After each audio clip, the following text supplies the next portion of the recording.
ठीक. तर तात्पर्य या अध्यायात सांगण्यात आलेल्या योग पद्धतीला सनातन योग किंवा जीवाने केलेल्या शाश्वत क्रिया असे म्हटले जाते. तर इथं जी योग पद्धती सांगितली ती काय की भगवंतांसाठी यज्ञ करणे. तर हे सनातन आहे जीवांचं, ह्या शाश्वत क्रिया आहे असं सांगितलेलं आहे. तर या योगामध्ये, सनातन योगामध्ये यज्ञ कर्मांचे 2 विभाग आहेत. तर जे काही यज्ञ सांगितले 24व्या श्लोकापासून 29व्या श्लोकापर्यंत जे यज्ञ सांगितलेले आहेत त्याच्यामध्ये 2 यज्ञ आहेत. तर एक आहे द्रव्य यज्ञ आहे आणि आत्मज्ञानाचे यज्ञ किंवा ज्ञान यज्ञ, असे 2 यज्ञ आहेत. आता ज्ञान यज्ञ म्हणजे काय तर ते सांगतात, म्हणजे विशुद्ध आध्यात्मिक कर्म. तर ज्ञान यज्ञ म्हणजे काय तर जे 3 गुणांच्या वर आहे विशुद्ध असं आध्यात्मिक कार्य आपण करायचं. आणि द्रव्य यज्ञ म्हणजे काय तर आध्यात्मिक साक्षात्कार प्राप्तीसाठी केला नाही तर असा यज्ञ भौतिकच असतो. म्हणजे द्रव्य यज्ञ म्हणजे काय की दान देणं, ज्याच्यामध्ये द्रव्य वापरले जात आहे असं यज्ञ. जसं की दान देणं आहे, दानामध्ये द्रव्य वस्तूंचं दान दिलं जातं. आणखीन द्रव्य यज्ञामध्ये काय येतं त्या उदाहरणांमध्ये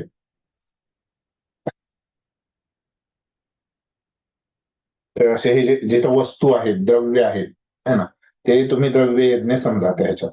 आणि आता ज्ञान यज्ञामध्ये काय की जसं सांगितलं होतं की ब्रह्मचार्यांना श्रवण करणे है ना, हे एक यज्ञ त्या लिस्टमध्ये सांगितलं होतं. श्रवण करणं तिथं काय ज्ञान आहे श्रवणामध्ये.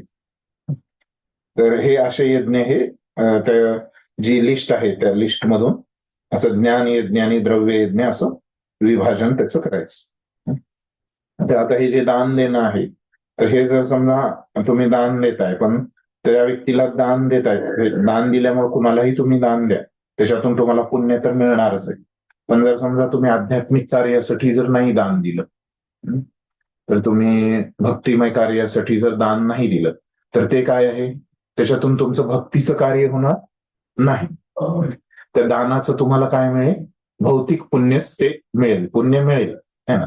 पण दान देणं पुण्याचं काम, ते भौतिक स्तरावरच पुण्य तुम्हाला तिथं प्राप्त होईल. तर तेच इथं ह्या वाक्याचा अर्थ तोच आहे. काय आहे ते वाक्य, जर द्रव्य यज्ञ आध्यात्मिक साक्षात्कार प्राप्तीसाठी केला नाही, भक्तीसाठी किंवा आध्यात्मिक साक्षात्कारासाठी जर आपण केला नाही तर ते भौतिकच राहतं, म्हणजे ते पुण्य काय आहे भौतिक पुण्यच आहे. ठीक आहे. असा यज्ञ आध्यात्मिक उद्दिष्ट प्राप्तीसाठी करतो किंवा भक्तिपूर्ण सेवेमध्ये करतो तो वास्तविक परिपूर्ण यज्ञ करीत आहे. जर द्रव्य यज्ञ कुणी असं अध्यात्मासाठी केलं तिथं उद्देश महत्वाचा आहे द्रव्य यज्ञामध्ये, तर त्या उद्देशाला पण तिथं स्थान आहे. तर त्याच्यावरच अवलंबून आहे की ते आध्यात्मिक आहे की भौतिक आहे. जेव्हा आध्यात्मिक क्रियांबद्दल विचार करतो तेव्हा अशा आध्यात्मिक क्रियांचेही 2 भाग होतात. तर आता आणखीन त्याचे उपविभागामध्ये ते जात आहेत. तर अध्यात्मामध्ये पण 2 भाग आहेत. प्रथम म्हणजे स्वतःच्या आत्म्याबद्दल जाणणे किंवा स्वतःची वैधानिक स्थिती जाणणे, आणि दुसरा म्हणजे पुरुषोत्तम भगवान यांच्याबद्दलचे तथ्य.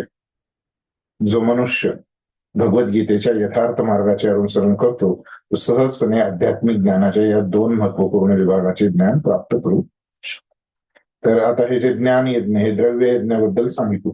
मग ज्ञान यज्ञांमध्ये पण काय आहे की त्याचे 2 प्रकारचे ज्ञान आहेत. एक तर आत्म्याबद्दलचं जाणणे है ना, स्वतःबद्दल स्वतः कोण आहोत हे जाणणे, आणि दुसरं म्हणजे भगवंतांबद्दल जाणणे, भगवंत कोण आहे. आणि हे दोन्ही विषय भगवद्गीतेमध्ये आपल्याला शिकायला मिळतील जसे आहेत तसे यथार्थ. तर आत्मा हा भगवंतांचा अंश आहे हे परिपूर्ण ज्ञान तो विनाप्रयास प्राप्त करू शकतो. भगवद्गीतेमध्ये आपल्याला काही समजून घेतलं तर हे विनाप्रयास आपल्याला प्राप्त होतं. असे ज्ञान लाभदायकच आहे, कारण असा मनुष्य सहजपणे भगवंतांचे दिव्य कर्म जाणू शकतो. अशा प्रकारचा जो मनुष्य आहे तो भगवंतांचे लगेच दिव्य कर्म जाणू शकतो. कारण भगवंतांनी सांगितलं की कोण जाणू शकतो त्यांचे दिव्य कर्म, भक्तच जाणू शकतो, त्यांचा मित्रच जाणू शकतो.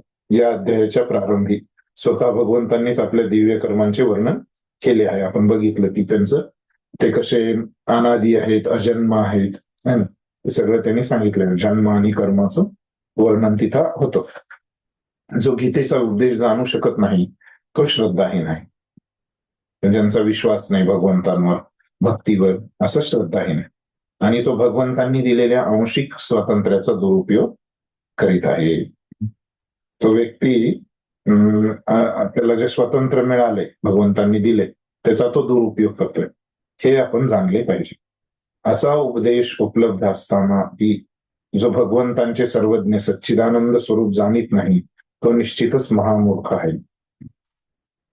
तर आता हे आपलं भाग्य आहे की असं गीतेचा उपदेश वगैरे आपल्यासाठी या ठिकाणी उपलब्ध आहे. आणि हा उपदेश उपलब्ध असतानाही एखादा व्यक्ती जर याचा फायदा घेत नाही तर तो काय आहे? मूर्ख आहे, महामूर्ख आहे. कृष्ण भावनेची तत्वे क्रमशः स्वीकारल्याने अज्ञान नष्ट होऊ शकते. तर आपण जर आपलं अज्ञान नष्ट करायचं आपल्याला तर त्याच्यावर उपाय काय आहे? भक्ती करणं, भक्तीचं ज्ञान प्राप्त करणं हाच उपाय आहे अज्ञान नष्ट करण्याचा. आपोआप हे अज्ञान नष्ट होणार नाही. देवदेवतांप्रित्यर्थ केलेल्या विविध प्रकारच्या यज्ञांनी ब्रह्मयज्ञ, ब्रह्मचर्य यज्ञ, गृहस्थ जीवनातील यज्ञ, इंद्रिय संयमाचा यज्ञ, तर ते हे सगळे यज्ञ आपण बघितलेले आहेत बघा. तपोयज्ञ 24व्या श्लोकापासून, स्वाध्याय यज्ञ, वेदाध्ययन यज्ञ, वर्णाश्रम धर्म यज्ञ इत्यादी प्रकारचे यज्ञ केल्याने कृष्ण भावना जागृत होते. हे सगळे मदत करणार आहेत. दिव्य ज्ञान मिळणार आणि दिव्य ज्ञानामुळे भक्तीमध्ये मदत होणार. या सर्वांना यज्ञ म्हटले जाते आणि हे सर्व यज्ञ नियमित कर्मावर आधारित आहेत. आणि या सर्व क्रियांमध्ये आत्मसाक्षात्कार ही महत्वाची बाब आहे. आत्मसाक्षात्काराचा उद्देश असेल तेव्हाच हे आवश्यक आहे, नाहीतर हे भौतिक स्तरावरच असेल. जो या उद्दिष्टाची प्राप्ती करण्याचा प्रयत्न करीत आहे तोच भगवद्गीतेचा खरा शिष्य आहे. सगळ्यांचा उद्देश काय आहे की आत्मसाक्षात्कार. हे सगळे यज्ञ जो व्यक्ती करतोय पण तो आत्मसाक्षात्कारासाठी नाही, बरोबर आहे ना, स्वतःच्या स्वार्थासाठी करतोय, तर तो ते काही त्या ठिकाणी बरोबर नाही. पण जो श्रीकृष्णांच्या प्रमाणावरच संशय ठेवतो त्याचे पतन होते. श्रीकृष्ण हे जे सांगतायत त्यांच्या वचनावरच जर कोणी संशय घेतला तर ते काय आहे? चुकीचं आहे. म्हणून मनुष्याला प्रमाणित गुरुच्या मार्गदर्शनाखाली शरण जाण्याचा आणि सेवाभावाने भगवद्गीता किंवा इतर कोणत्याही शास्त्राचे अध्ययन करण्याचा सल्ला दिला जातो. तर त्याच्यामुळं मग ते संशय दूर होण्यासाठी काय केलं जातं? व्यक्तीला तो एका गुरुच्या मार्गदर्शनाखाली हे सगळं शिक, है ना, अध्ययन कर त्याचं, किंवा शास्त्राचं अध्ययन कर, दोन्हीपैकी काहीतरी कर असं सांगितलं जातं. तर प्रमाणित आध्यात्मिक गुरु शाश्वत कालापासून चालत येणाऱ्या गुरु शिष्य परंपरेतील असतो. तर गुरु कोण असतो? मग तो आपल्या गुरु शिष्य परंपरेतील असतो. आणि भगवंतांनी लाखो वर्षापूर्वी जे ज्ञान सूर्यदेवाला प्रदान केले त्या ज्ञान मार्गापासून आध्यात्मिक गुरु मुळीच भ्रष्ट होत नाही.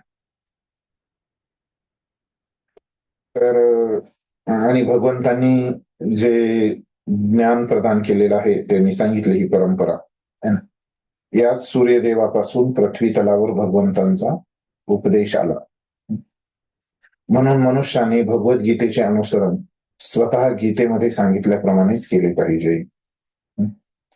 तर आपण भगवद्गीतेचं आचरण गीतेमध्ये सांगितलं की कसं सांगितलं की गुरु शिष्य परंपरेने करा, तसंच केलं पाहिजे. आणि स्वतःची प्रतिष्ठा वाढविण्याच्या मागे लागलेल्या स्वार्थपरायण लोकांपासून सावधान राहिले पाहिजे. गुरु पण आपल्याला खूप मिळतील की जे आपल्या प्रतिष्ठेसाठी कार्य करतात, तर अशा लोकांपासून आपण सावध राहिले पाहिजे. कारण असे लोक इतरांना वास्तविक मार्गापासून भ्रष्ट करतात. तर श्री भगवान हे निश्चितच परमपुरुष आहेत आणि त्यांचे कर्म दिव्य आहे. तर भगवान हे परमपुरुष आहेत आणि त्यांचे कर्म दिव्य आहे. ज्याला हे ज्ञान आहे तो भगवद्गीतेच्या अध्ययनाचा आरंभापासूनच मुक्त पुरुष आहे. ज्याला हे माहिती आहे की कृष्णाचे परमपुरुष आहेत आणि त्यांचे कर्म दिव्य आहे, जे त्यांनी सांगितलं त्यांचं जन्म आणि कर्म, केवळ कर्मच नाही तर जन्म पण त्यांचा दिव्य आहे. तर हे ज्याला माहिती आहे तर तो काय आहे, मुक्त पुरुष आहे, तोच मुक्त आहे. या ठिकाणी हे आपला 4था अध्याय पूर्ण झालेला आहे. तर बघा आता मग अर्जुनाची समज काय आहे.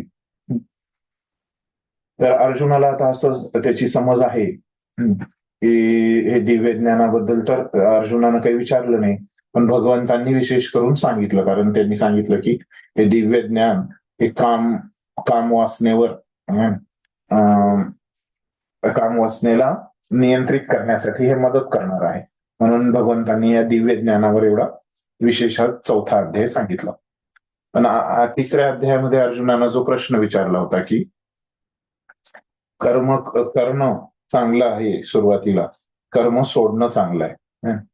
त्याच्यावर भगवंतांनी सांगितलं की कसं, की ज्ञानपूर्वक कर्म करणं चांगलं आहे, की हे कर्म आपण कशाला आत्मसाक्षात्कारासाठी करतोय हे जाणून कर्म करणं आणि निष्काम कर्म करणं हे चांगलं आहे असं भगवंतांनी सांगितलं होतं. आणि अर्जुनाला ते समजलेलं दिसत नाही. तर तरी पण आपले आचार्य सांगतायत की मग अर्जुनाच्या मनामध्ये काय आहे की भगवंतांनी जे सांगितलं कर्म सोडणं, त्याच्याबद्दल अर्जुनाला वाटतंय की हे जे कर्म सोडणं आहे, एकीकडे भगवंत म्हणतायत की कर्म सोड है ना, तर भगवंत कर्म सोड असं म्हणत नाहीत, तर भगवंत काय करतायत, निष्काम जे त्या कर्माचं जे फळ आहे ते सोड असं म्हणतायत. आणि अर्जुनाला वाटते की भगवंत म्हणतायत की कर्मच सोडून दे, जेव्हा निष्काम भावनेनं कर्म कर असं भगवंत जेव्हा सांगतायत तेव्हा अर्जुनाला ते स्पष्ट होत नाहीये. त्याला काय वाटतंय की ते भगवंत म्हणतायत की कर्म कर असंच म्हणतायत. आणि मग काय होतंय, दुसरीकडे भगवंत असं पण म्हणतायत की जसं आता इथं त्यांनी म्हटलं की उठ है ना, योगयुक्त होऊन उठ आणि युद्ध कर है ना, कर्म कर पण म्हणतायत. तर अर्जुनाला हे विरोधाभास अजून स्पष्ट झालेला नाही, तरी त्यांनी 3ऱ्या अध्यायाच्या सुरुवातीला हा प्रश्न विचारला, हाच प्रश्न, आणि पण त्याला समजलं नाही अर्जुनाला. भगवंतांनी उत्तरात काय सांगितलं की कर्म कर पण कसं निष्काम भावनेने कर. ते अर्जुनाला वाटतं की निष्काम म्हणजे की कर्म सोडून दे म्हणतायत एकीकडे, आणि एकीकडे म्हणतायत की कर्म कर असं म्हणतायत. हे जे विरोधाभास आहे भगवंतांच्या वचनांमधला तो अर्जुनाला अजून गोंधळात टाकतोय, तो गोंधळ त्याचा पूर्ण झाला नाही. त्याच्यामुळे आता अर्जुन काय करतोय की पुन्हा एकदा प्रश्न विचारतोय भगवंतांना, सेम तोच समान प्रश्न जो 3ऱ्या अध्यायाच्या सुरुवातीला विचारला होता अर्जुनाने, तोच प्रश्न जसाच तसा तो विचारतोय भगवंतांना.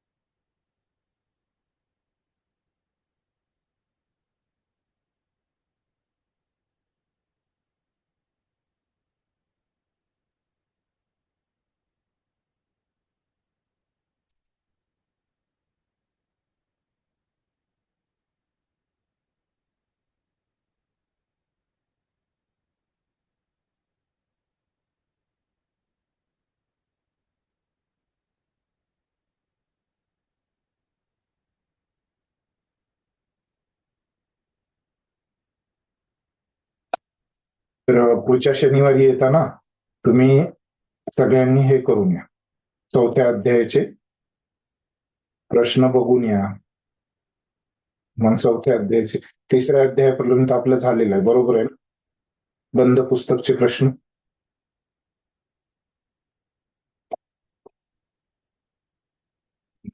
बरोबर आहे ना माताजी?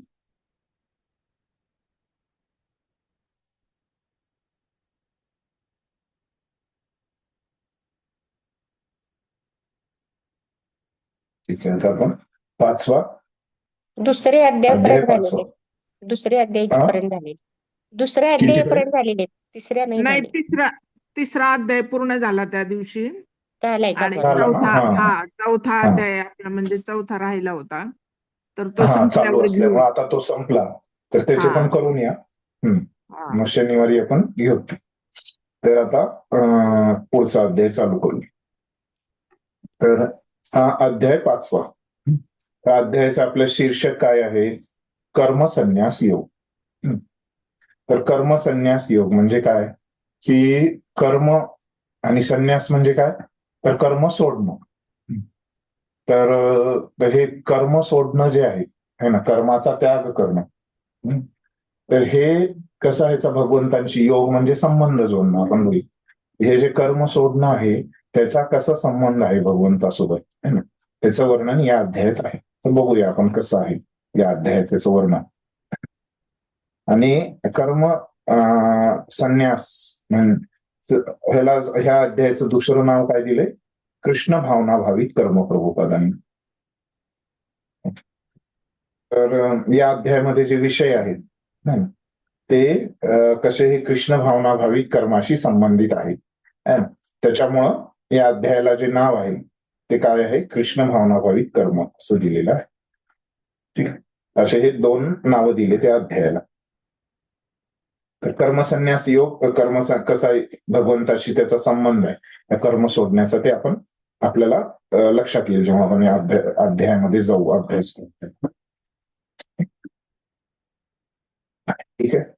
तर पहिला जसं तुम्हाला सांगितलं मी की अर्जुनाला इथं समजलेलं नाहीये की निष्काम भावानं कर्म कर असं भगवंतांनी सांगितले त्या अर्जुनाला. पण अर्जुनाला वाटतंय की भगवंतांनी सांगितले की कर्म सोड, है ना. निष्काम भगवंतांनी सांगितलं की त्या कर्माचं फळ सोड, निष्काम भाव ठेव. हे अर्जुनाला नाही कळालं, त्याच्यामुळे तो प्रश्न विचारतोय. काय आहे श्लोक? अर्जुन उवाच. अर्जुन काय म्हणतोय? संन्यासं कर्मणां कृष्ण पुनर्योगं च संशसी यच्छ्रेय यत योरेकं तन्मे ब्रूहि सुनिश्चितम्. काय अर्जुन म्हणाला, हे कृष्ण, सर्वप्रथम तुम्ही मला कर्माचा त्याग करण्यास सांगितले. तुम्ही मला कर्माचा त्याग करायला सांगितले आणि पुन्हा तुम्ही भक्तिपूर्वक कर्माची प्रशंसा करता.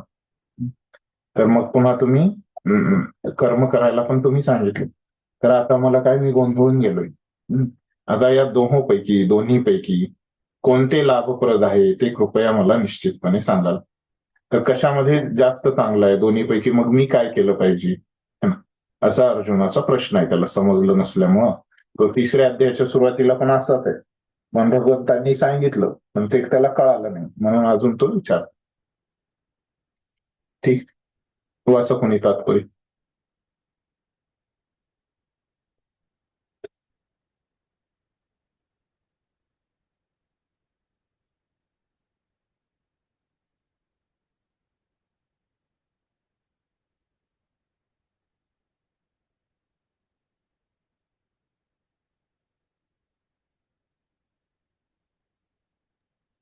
हरे कृष्ण. हरे कृष्णा. माताजी वाचा, मग इथं मुलगी दंगा करते माझी. बरं, ठीक आहे. तात्पर्य: भगवद्गीतेच्या या 5व्या अध्यायामध्ये भगवंत सांगतात की भक्तिभावित कर्म हे शुष्क मानसिक तर्कवादापेक्षा अधिक चांगले आहे. भक्ती मार्ग हा शुष्क तर्कवादापेक्षा अधिक सोपा आहे. कारण भक्ती दिव्य स्वरूपी असल्यामुळे ती मनुष्याची कर्मबंधनातून मुक्तता करते. 2ऱ्या अध्यायात आत्म्याचे आणि त्याच्या प्राकृत देहबंधनासंबंधी प्राथमिक स्वरूपाचे वर्णन केलेले आहे. बुद्धियोग किंवा भक्तीद्वारे या भौतिक बंधनातून कसे मुक्त व्हावे याचेही वर्णन त्या ठिकाणी करण्यात आले आहे. 3ऱ्या अध्यायात सांगण्यात आले आहे की ज्ञानी मनुष्याला कोणतेही कर्तव्य करायचे राहत नाही. आणि 4थ्या अध्यायात भगवंतांनी अर्जुनाला सांगितले की सर्व प्रकारच्या यज्ञ कर्माचे पर्यवसान शेवटी ज्ञानामध्ये होते. तरीही 4थ्या अध्यायाच्या शेवटी भगवंत अर्जुनाला ज्ञानयुक्त होऊन जागृत होण्याचा आणि युद्ध करण्याचा सल्ला देतात. म्हणून भक्तियुक्त कर्म आणि ज्ञानयुक्त अकर्म या दोहोंवर एकाच वेळी जोर देऊन श्रीकृष्णांनी अर्जुनाला गोंधळात टाकले. आणि त्याचा निश्चय डळमळीत केला. अर्जुनाला वाटते की ज्ञानयुक्त संन्यास म्हणजेच सर्व प्रकारच्या इंद्रियजन्य कर्माची समाप्ती करणे. परंतु जर एखादा भक्तिपूर्ण कर्म करीत असेल तर कर्माची परिसमाप्ती कशी होऊ शकते? दुसऱ्या शब्दात सांगायचे झाल्यास त्याला वाटते की ज्ञानयुक्त संन्यास हा सर्व प्रकारच्या कर्मापासून मुक्त असला पाहिजे.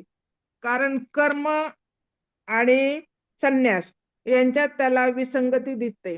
ज्ञानयुक्त कर्म बंधनकारक होत नाही आणि म्हणून ते कर्म अकर्माप्रमाणेच आहे हे त्याला समजलेले दिसत नाही. म्हणून आपण कर्म पूर्णपणे थांबवायचे की ज्ञानयुक्त होऊन कर्म करावे या संबंधी अर्जुन पृच्छा करीत आहे. हरे कृष्णा प्रभूजी. धन्यवाद. तर आता प्रभुपाद आपल्याला समजावून सांगतायत. ते काय सांगतायत की भगवद्गीतेच्या या 5व्या अध्यायामध्ये भगवंत सांगतात की भक्तिभावित कर्म हे शुष्क मानसिक तर्कवादापेक्षा अधिक चांगले आहे. तर ह्याच्यातून आपल्याला शिकायला काय मिळणार आहे त्या अध्यायामधून 5व्या, त्या अगोदरच प्रभुपाद आपल्याला सांगतायत. त्याच्यामुळेच या अध्यायाचं एक नाव काय आहे? कृष्ण भावना भावित कर्म.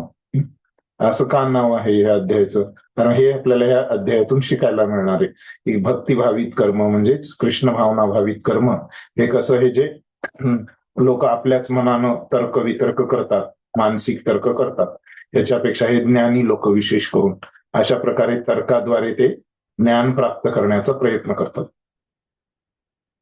तर हे ज्ञानी लोकांपेक्षा हे कृष्ण भावना भावित कर्म जे आहे ते खूप चांगलं आहे. तर असं सांगितलं, भक्ती मार्ग हा शुष्क तर्कवादापेक्षा अधिक सोपा आहे. तर हे 12व्या अध्यायामध्ये भगवंतांनी स्वतः सांगितलं की हे ज्ञानी लोकांचा जो मार्ग आहे, मायावादी लोकांचा, या मार्गापेक्षा भक्ती मार्ग हा खूप सोपा आहे असं 12व्या अध्यायात सांगितलं. तेच प्रभुपाद तसं सांगतायत जे भगवंतांनी सांगितलं. कारण भक्ती दिव्य रूपी असल्यामुळे ती मनुष्याची कर्मबंधनातून मुक्त करतात.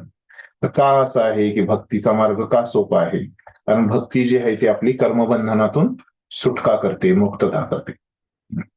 तर दुसऱ्या अध्यायात हे झालं की 5व्या अध्यायात काय आहे हे सुरुवातीला प्रभुपादांनी सांगितलं. आता ते थोडं मागं जात आहेत पार्श्वभूमीमध्ये. दुसऱ्या अध्यायामध्ये आपण बघितलं की आत्म्याचं वर्णन केलेलं आहे. केलंय का दुसऱ्या अध्यायात? कोणत्या श्लोकात केलंय? कुठून कुठपर्यंत लक्षात आहे कुणाच्या? दुसऱ्या अध्यायाच्या कोणत्या श्लोकापासून कुठपर्यंत आहे हे आत्म्याचं वर्णन? तर 11व्या श्लोकापासून कुठपर्यंत? 30व्या श्लोकापर्यंत. 11 ते 30 दुसऱ्या अध्यायाचे इथं हे आत्म्याचं वर्णन केलेलं आहे.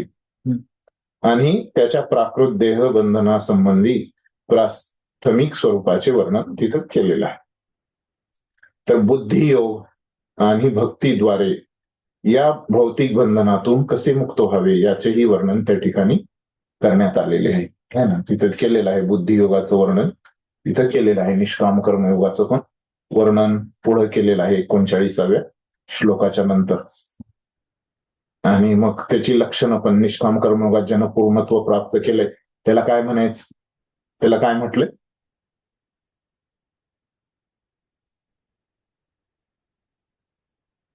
स्थितप्रज्ञ. हा, स्थितप्रज्ञ. आणि त्याची लक्षणं पण तिथं दिलेली आहेत. तर बुद्धियोग किंवा भक्तियोग या भौतिक बंधनातून कसे मुक्त व्हावे याचेही वर्णन तिथं दुसऱ्या अध्यायामध्ये आहे. आपण ते बघितलं. तिसऱ्या अध्यायामध्ये सांगण्यात आले काय आहे? तिसऱ्या अध्यायात ज्ञानी मनुष्याला कोणतेही कर्तव्य करावयाचे राहत नाही. ज्याच्याकडे ज्ञान आहे त्याला काहीच कर्तव्य नाही, तरी पण त्यांनी कार्य करायचं की नाही करायचं काय सांगितलं भगवंतांनी? ज्ञानी लोकांना तर काही कार्य नाही, त्यांची कर्मबंधनातून सुटका झालेली आहे. तर मग ते लोकांनी कर्म करावं की नाही करावं? आठवतंय आपण तुम्हाला? मागच्या अध्यायात बघितलं की जरी समजा कर्म करायचं राहत नाही त्यांना, ज्ञानी मनुष्याला, तरी पण त्यांनी कर्म केलं पाहिजे. कर्म केलं का पाहिजे. केलं पाहिजे? का? कारण बाकी सर्वसामान्य लोकांच्या त्याचं अनुकरण करण्यासाठी किंवा त्यांना हा. योग्य दिशा देण्यासाठी ते कर्म त्यांनी केलं पाहिजे. बरोबर आहे. हे तिसऱ्या अध्यायात सांगितलं. उदाहरण काय दिलं हो भगवंतांनी तिथं? असं कोण केलंय कर्म दुसऱ्यांना उदाहरण प्रस्तुत करण्यासाठी? आतापर्यंत कोणी केलंय का असं कर्म? तिसऱ्या अध्यायात एक उदाहरण दिलं होतं बघा, जसं जनक महाराज. आठवते का? जनक महाराजांचं उदाहरण काय दिलं होतं?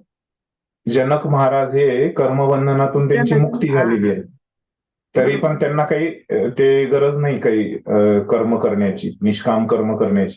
तरी पण त्यांनी काय, त्यांची प्रजा त्यांच्याकडून शिकावी, प्रजेसाठी एक आदर्श प्रस्थापित करण्यासाठी ते कर्म करतायत, असं उदाहरण दिलं होतं भगवंतांनी. बरोबर बरोबर. तर मग हे त्यांनी सगळं तिसऱ्या अध्यायात सांगितलं. मग आता चौथ्या अध्यायात आत्ताच आपण बघितला चौथा अध्याय. तर त्याच्यामध्ये काय आहे? चौथ्या अध्यायामध्ये सर्व प्रकारच्या यज्ञ आहे ना, वेगवेगळ्या प्रकारचे यज्ञ आपण बघितले 24व्या श्लोकामधून. आता ह्या 42व्या श्लोकाच्या तात्पर्यामध्ये पण ही नावं आली होती है ना, वेगवेगळे यज्ञ. हे वेगवेगळे यज्ञ का आहेत? वेगवेगळे यज्ञ का बरं बनवले भगवंतांनी? एकच यज्ञ का नाही बनवलं? त्याचं पण उत्तर चौथ्या अध्यायात आपण बघितलं. काय आहे त्याचं उत्तर? वेगवेगळे यज्ञ सर्व वेगवेगळ्या देवी देवतांसाठी आहेत ना, त्याच्यामुळे नाही. यज्ञाचा उद्देश एकच आहे, यज्ञ वै विष्णू है ना. यज्ञांचा उद्देश काय? ते सगळे विष्णूसाठीच आहेत है ना. मग वेगवेगळे का बनवले त्यांनी? कारण लोक जे आहेत है ना, ते वेगवेगळे कार्य करणारे आहेत, वेगवेगळे स्वभावाचे लोक आहेत. त्यांना प्रत्येकाला वेगवेगळं कार्य करावं वाटतं. कुणाला दान द्यावं वाटतं, कुणाला अभ्यास करावा वाटतो, कुणाला काय त्याचे यज्ञ, वेगवेगळ्या प्रकारचे यज्ञ करावे वाटतात. त्याच्यामुळं त्यांनी वेगवेगळे यज्ञ बनवले आहेत भगवंतांनी. बरोबर. पण सगळ्या यज्ञांचा उद्देश काय? देवी देवतांच्या प्रसन्नतेसाठी असतील, पण ते मग यज्ञ ते एवढे काही महत्वपूर्ण नाहीत. त्याच्यामुळे काही असं ते क्षणभंगूर असेल त्यांचा जो परिणाम आहे देवी देवतांसाठी केलेल्या यज्ञांचा. आणि यज्ञ जेव्हा विष्णूसाठी केलेला असतो तेव्हाच त्याचं फळ आपल्याला मिळतं शाश्वत रूपामध्ये. ठीक आहे. अर्जुनाला ज्ञानयुक्त होऊन जागृत होण्याचा आणि युद्ध करण्याचा सल्ला दिला. आपण बघितला आत्ताच तो श्लोक आपण वाचला. भगवंतांनी अर्जुनाला काय म्हटलं? चल उठ आणि युद्ध कर. म्हणून भक्तियुक्त कर्म आणि ज्ञानयुक्त अकर्म या दोहोंवर एकाच वेळी जोर देऊन. तर आता बघा कोणते दोन गोष्टी? भक्तियुक्त कर्म. तर कर्म करायचं म्हणजे त्याच्यामध्ये भक्तीचा भाव पण आहे असं कर्म. आणि ज्ञानयुक्त अकर्म. तर म्हणजे ज्ञान आहे आणि अकर्म म्हणजे तो व्यक्ती कर्म करत नाही, त्यानं कर्म सोडून दिलेलं आहे. तर अशा दोघींवर तर एकाच वेळी जोर देऊन श्रीकृष्णांनी अर्जुनाला गोंधळात टाकले. हे जे दोन्ही विषयावर भगवंत बोलतायत, कधी ह्याच्यावर कधी त्याच्यावर. पण आपल्याला काय प्रभुपाद सांगतायत, आचार्य सांगतायत, म्हणून आपल्याला सगळ्यांना समजते. पण अर्जुनाला हे समजलेलं नाही आणि त्याचा निश्चय डळमळीत केलेला आहे. तो थोडा डळमळीत झालाय अर्जुन. पुढे सांगतायत की अर्जुनाला वाटते की ज्ञानयुक्त संन्यास म्हणजे सर्व प्रकारच्या इंद्रियजन्य कर्माची समाप्ती करणे होय. अर्जुनाचा तर समज काय आहे? तर म्हणजे संन्यास घेणं म्हणजे काय की सर्व प्रकारचे कर्म सोडणं, तर सर्व प्रकारच्या इंद्रियांची समाप्ती करणं होय. परंतु जर एखादा भक्तिपूर्ण कर्म करीत असेल, जर एखादा व्यक्ती भक्तीचे कर्म करतोय, तर कर्माची परिसमाप्ती कशी होऊ शकेल? तर मग अर्जुनाला प्रश्न येतोय की अरे हे तर संन्यास म्हणजे असं आहे की कामं सोडून द्यायची, कर्मांची समाप्ती होणार तिथं है ना.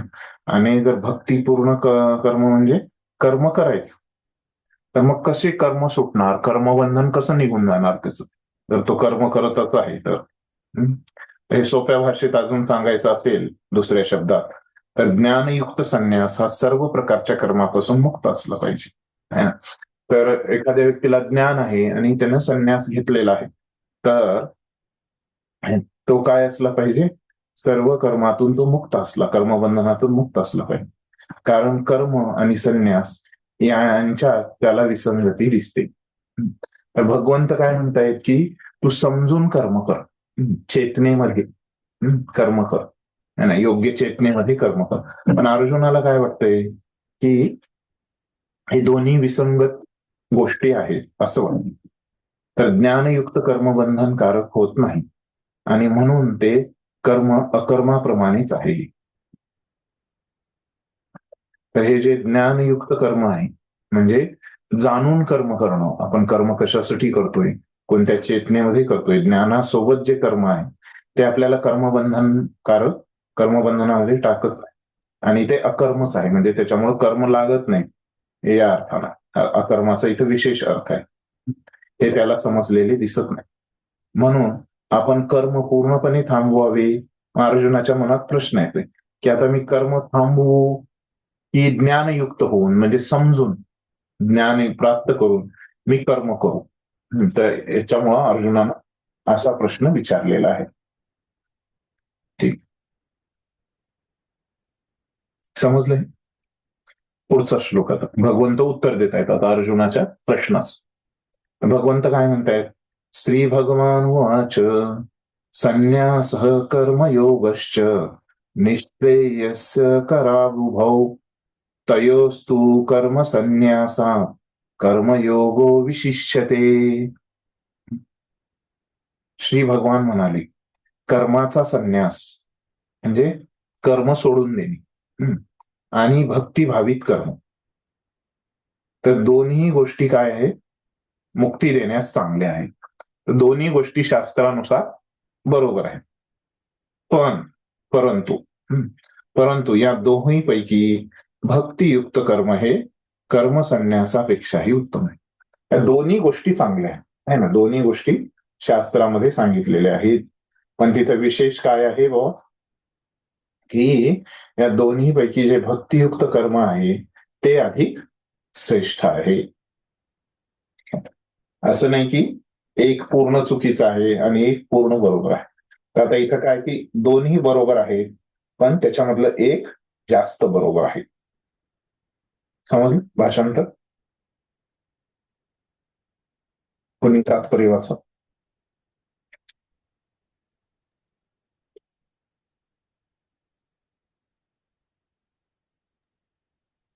हरे कृष्ण प्रभू दंडक. तात्पर्य: सकाम कर्मे इंद्रिय तृप्तीसाठी केली जाणारी कर्मे सांसारिक बंधनात कारणीभूत होतात. जोपर्यंत मनुष्य शारीरिक सुखाचा दर्जा सुधारण्याच्या उद्देशाने कर्म करीत राहतो तोपर्यंत त्याला विविध प्रकारच्या शरीरांमध्ये निश्चितपणे देहांतर करावेच लागते. त्यामुळे त्याचे भौतिक बंधन सतत चालू असते. श्रीमद भागवतात 5.5.46 या विधानाची पुष्टी पुढील प्रमाणे करण्यात आली आहे. 46 नाही, 4 ते 6 असे 3 श्लोक आहेत. असे 4 ते 6 4 ते 6 5व्या स्कंदातील 5व्या अध्यायातील 4 ते 6 या श्लोकांमध्ये या विधानाची पुष्टी पुढील प्रमाणे करण्यात आली आहे. नूनं प्रमत्त कुरुते विकर्म यदिंद्रिय प्रीतय आपृणोति न साधु मन्येत आत्मनो यमसन्नपि क्लेशद आसदेहः पराभवस्तत्त्वबोध जातो यावन्न जिज्ञासत आत्मतत्त्वं यावत् क्रियास्तवदिदं मनो वै कर्मात्मकं येन शरीरबन्धः एवं मनः कर्मवशं प्रयुक्ते अविद्ययात्मन्युपयधीयमाने प्रीतिर्न यावन्मयी वासुदेवे न मुच्यते देहयोगेन तावत्. लोक इंद्रिय तृप्ती करण्यासाठी वेडे झाले आहेत आणि त्यांना माहित नाही की आपले दुःखमय वर्तमान शरीर म्हणजे आपल्या गतकाळातील सकाम कर्माचा परिणाम आहे. जरी हे शरीर तात्पुरते असले तरी ते मनुष्याला अनेक प्रकारे क्लेश देतच असते. म्हणून इंद्रिय तृप्त्यर्थ कर्म करणे योग्य नाही. जोपर्यंत मनुष्य आपल्या मूळ स्वरूपाबद्दल जिज्ञासा करीत नाही तोपर्यंत त्याचे जीवन असफलच समजले जाते. त्याला जोपर्यंत आपल्या मूळ स्वरूपाचे ज्ञान होत नाही तोपर्यंत इंद्रिय तृप्तीसाठी सकाम कर्म करावेच लागते आणि जोपर्यंत तो इंद्रिय तृप्तीच्या भावनेमध्येच रत आहे तोपर्यंत त्याला एका देहामधून दुसऱ्या देहामध्ये देहांतर करणे भागच असते. जरी मनुष्याचे मन सकाम कर्मामध्ये गुंतलेले असले आणि अज्ञानाने प्रभावित असले तरी त्याने श्री वासुदेवांच्या भक्तांविषयी आपले प्रेम विकसित केले पाहिजे. असे केल्यानेच त्याला भौतिक अस्तित्वाच्या बंधनातून मुक्त होण्याची संधी प्राप्त होऊ शकेल. त्यामुळे केवळ ज्ञान म्हणजेच आपण हे भौतिक शरीर नसून आत्मा आहोत, मुक्ती प्राप्ती करण्यासाठी पुरेसे नाही. आत्मस्तरावर कर्म करणे आवश्यक आहे नाही तर भवबंधनातून मुक्ती मिळू शकत नाही. परंतु कृष्ण भावना भावित कर्म हे सकाम कर्माप्रमाणे नाही. पूर्ण ज्ञानयुक्त होऊन केलेल्या कर्माने वास्तविक ज्ञान प्राप्तीमध्ये प्रगती होते.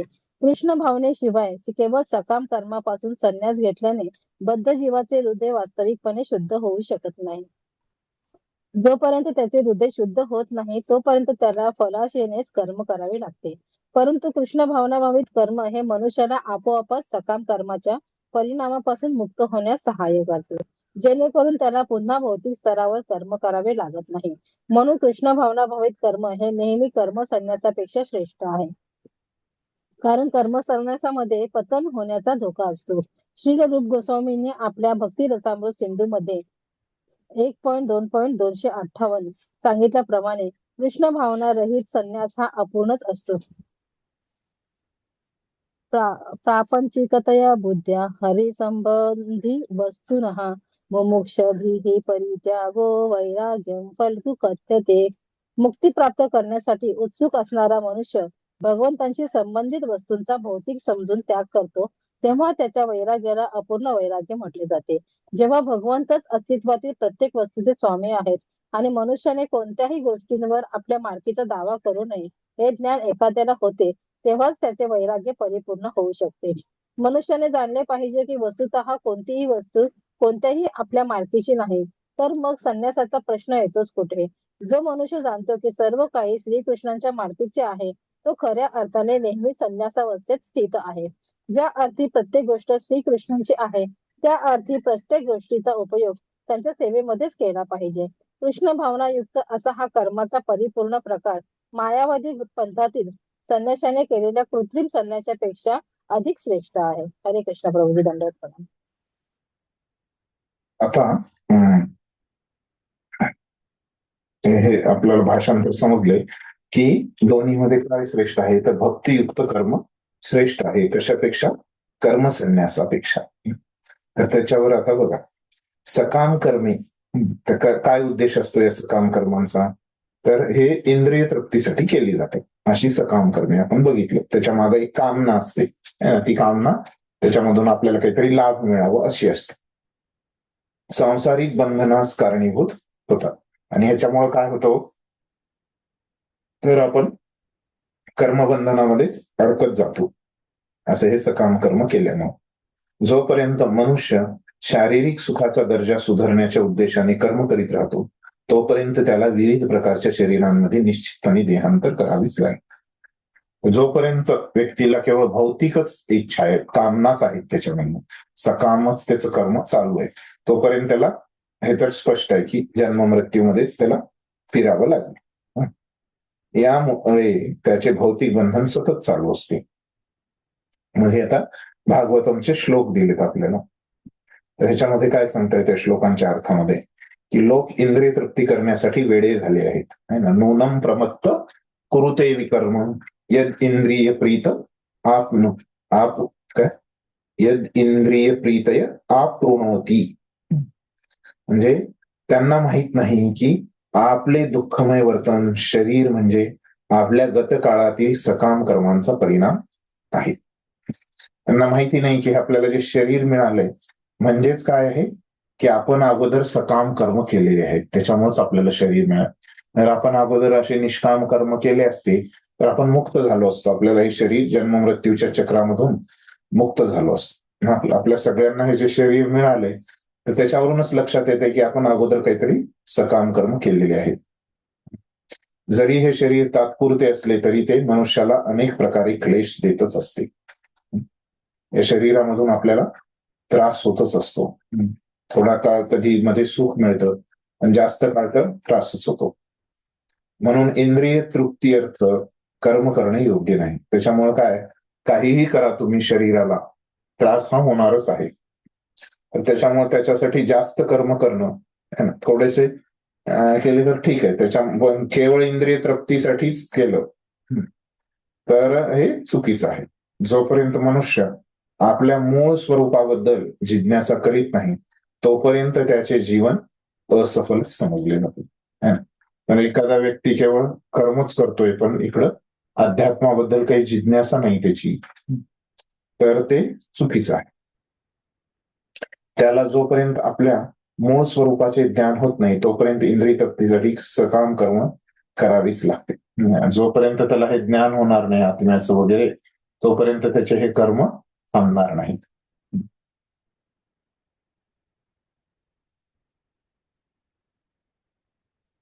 तोपर्यंत त्याला एका देहामधून दुसऱ्या देहामध्ये हे असंच त्याला फिरत राहावं लागेल. जरी मनुष्याचे मन सकाम कर्मामध्ये गुंतलेले असले आणि अज्ञानाने प्रभावित असले तरी त्याने श्री वासुदेवांच्या भक्तीविषयी आपले प्रेम विकसित केले पाहिजे. तर आपण सकाम कर्मी असू किंवा कोणीही असू, जर आपण भक्ती केली तर आपण त्याच्यातून शुद्ध होऊ. कोणत्याही अवस्थेपासून आपण भक्ती करू शकतो. आणि आपण मग ह्या भवबंधनातून मुक्त होऊ.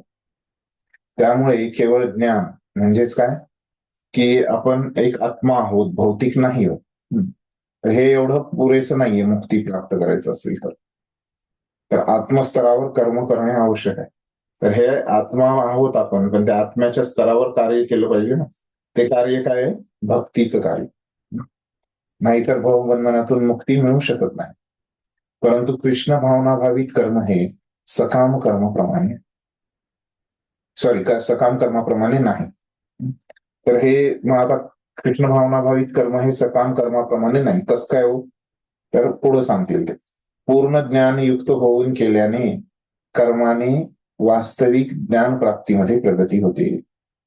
तर आपण पूर्ण ज्ञानयुक्त होऊन म्हणजे पूर्ण जाणून है ना आपण का ते कर्म करतोय हे जर आपण केलं तर काय होतं? अशा कर्माने आपल्याला ज्ञानाची प्राप्ती होते है ना, त्याच्यामध्ये प्रगती होते. कृष्ण भावनेशिवाय केवळ सकाम कर्मापासून संन्यास घेतल्याने बद्ध जीवाचे हृदय वास्तविकपणे शुद्ध होत नाही. तर आपण अध्यात्माचे काही कार्य नाही केले पण फक्त ज्ञान योगामधला संन्यास घेतलाय आणि त्याच्यामुळे काय होतं? हृदय एवढं शुद्ध होत नाही. आणि जोपर्यंत हृदय शुद्ध होत नाही तोपर्यंत काय होतं की आपल्याला हे कर्म करावंच लागतात. त्याच्यामुळे काय करतात जे मायावादी संन्यासी आहेत तर त्यांचं हृदय शुद्ध न जाताच त्यांनी काय करतात? संन्यास घेतात. आणि हृदय शुद्ध जर झालं नाही तर तुम्ही कर्मामध्येच गुंतता. मग ते काय करतात मायावादी संन्यासी? प्रभुपाद दुसऱ्या ठिकाणी सांगतात की ते काय करतात? मग समाज कार्यातून लागतात है ना, दवाखाने ते बांधतात है ना. कारण काय? त्यांचं हृदय शुद्ध नाही आणि त्यांनी संन्यास घेतलेला आहे आणि ते मग त्यांना कर्म करण्याची इच्छा त्यांच्यामधनं जातच नाही. त्याच्यामुळे मग ते समाजकार्य, शाळा उघडतात, ते दवाखाने उघडतात, मग अशा कार्यात ते लागतात. पण परंतु भक्तीचं कसं असतं? कृष्ण भावनाभावित कर्मामध्ये त्या मनुष्याला आपोआपच सकाम कर्माच्या परिणामापासून मुक्त होण्यास सहाय्य करते. असं हे जे भक्तीचं कर्म आहे तर ते सकाम कर्माचा जो परिणाम आहे तो काय आहे? कर्मबंधन.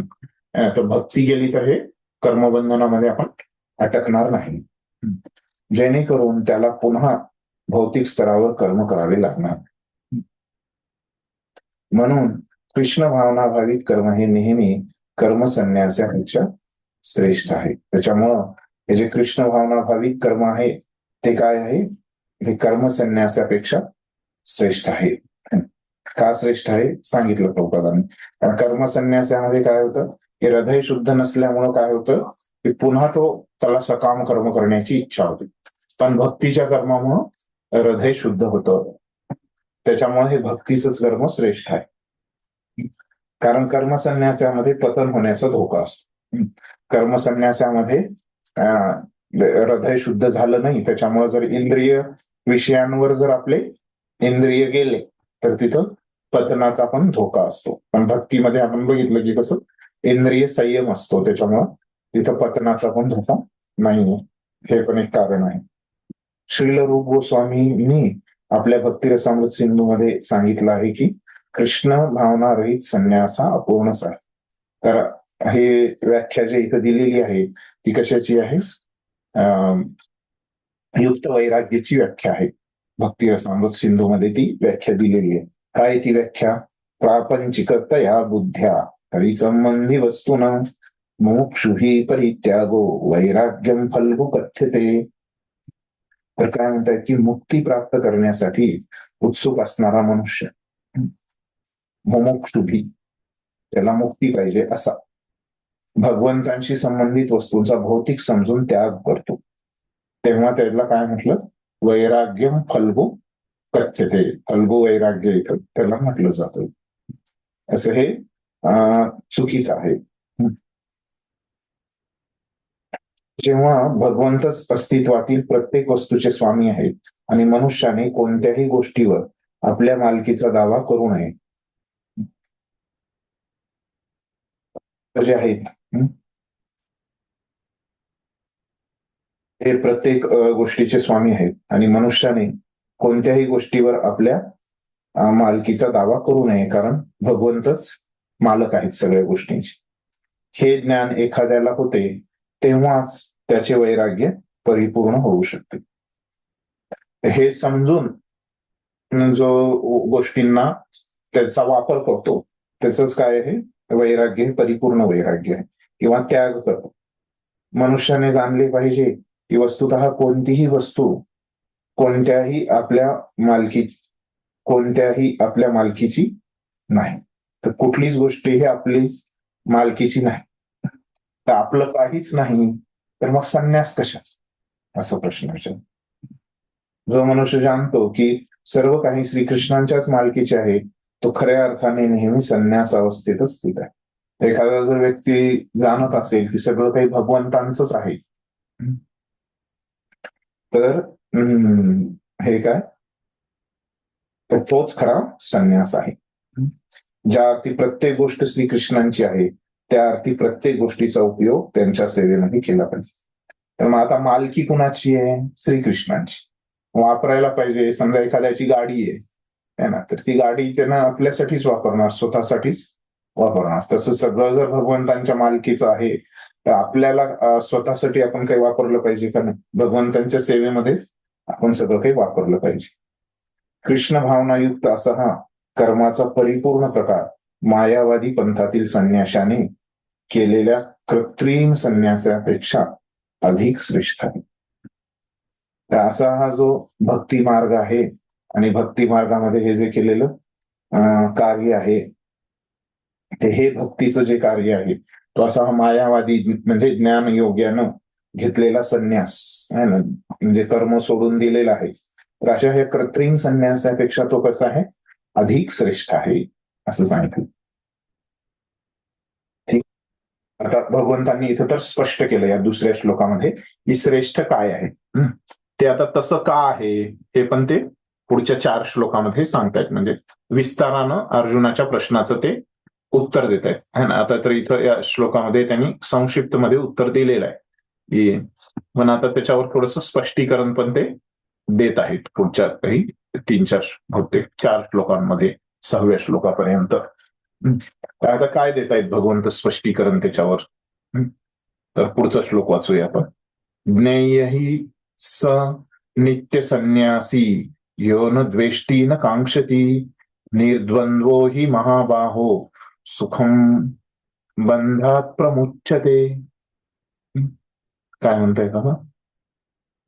हे महाभाऊ अर्जुना, जो द्वेष करीत नाही तसेच आपल्या कर्मफलांची आकांक्षा करीत नाही,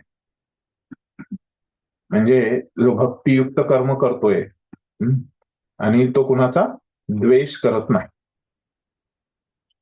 तर तसेच आपल्या कर्मफलांची आकांक्षा करीत नाही, तर त्याने जे कर्म केलेलं आहे त्यांच्या फळाची पण त्याला काही आकांक्षा नाहीये, अपेक्षा नाही, तर तो नेहमी संन्यासीच असल्याचे जाणार. असा व्यक्ती कर्म जरी करत आहे, एखादा व्यक्ती कर्म करतोय पण कर्मफळाची त्याला अपेक्षा नाही, असाच व्यक्ती खरा संन्यासी आहे आणि तो कुणाचा द्वेष पण तो करत नाही. सर्व प्रकारच्या द्वंद्वातून मुक्त असणारा असा मनुष्य. असा मनुष्य काय आहे? सर्व प्रकारच्या द्वंद्वातून मुक्त आहे. म्हणजे द्वंद्व म्हणजे काय तर ते माहिती आहे अगोदर, पण हे आलेली आहे संकल्पना. काय आहे द्वंद्व म्हणजे? काय असतं द्वंद्व म्हणजे? आधी आपण केली आहे ना चर्चा.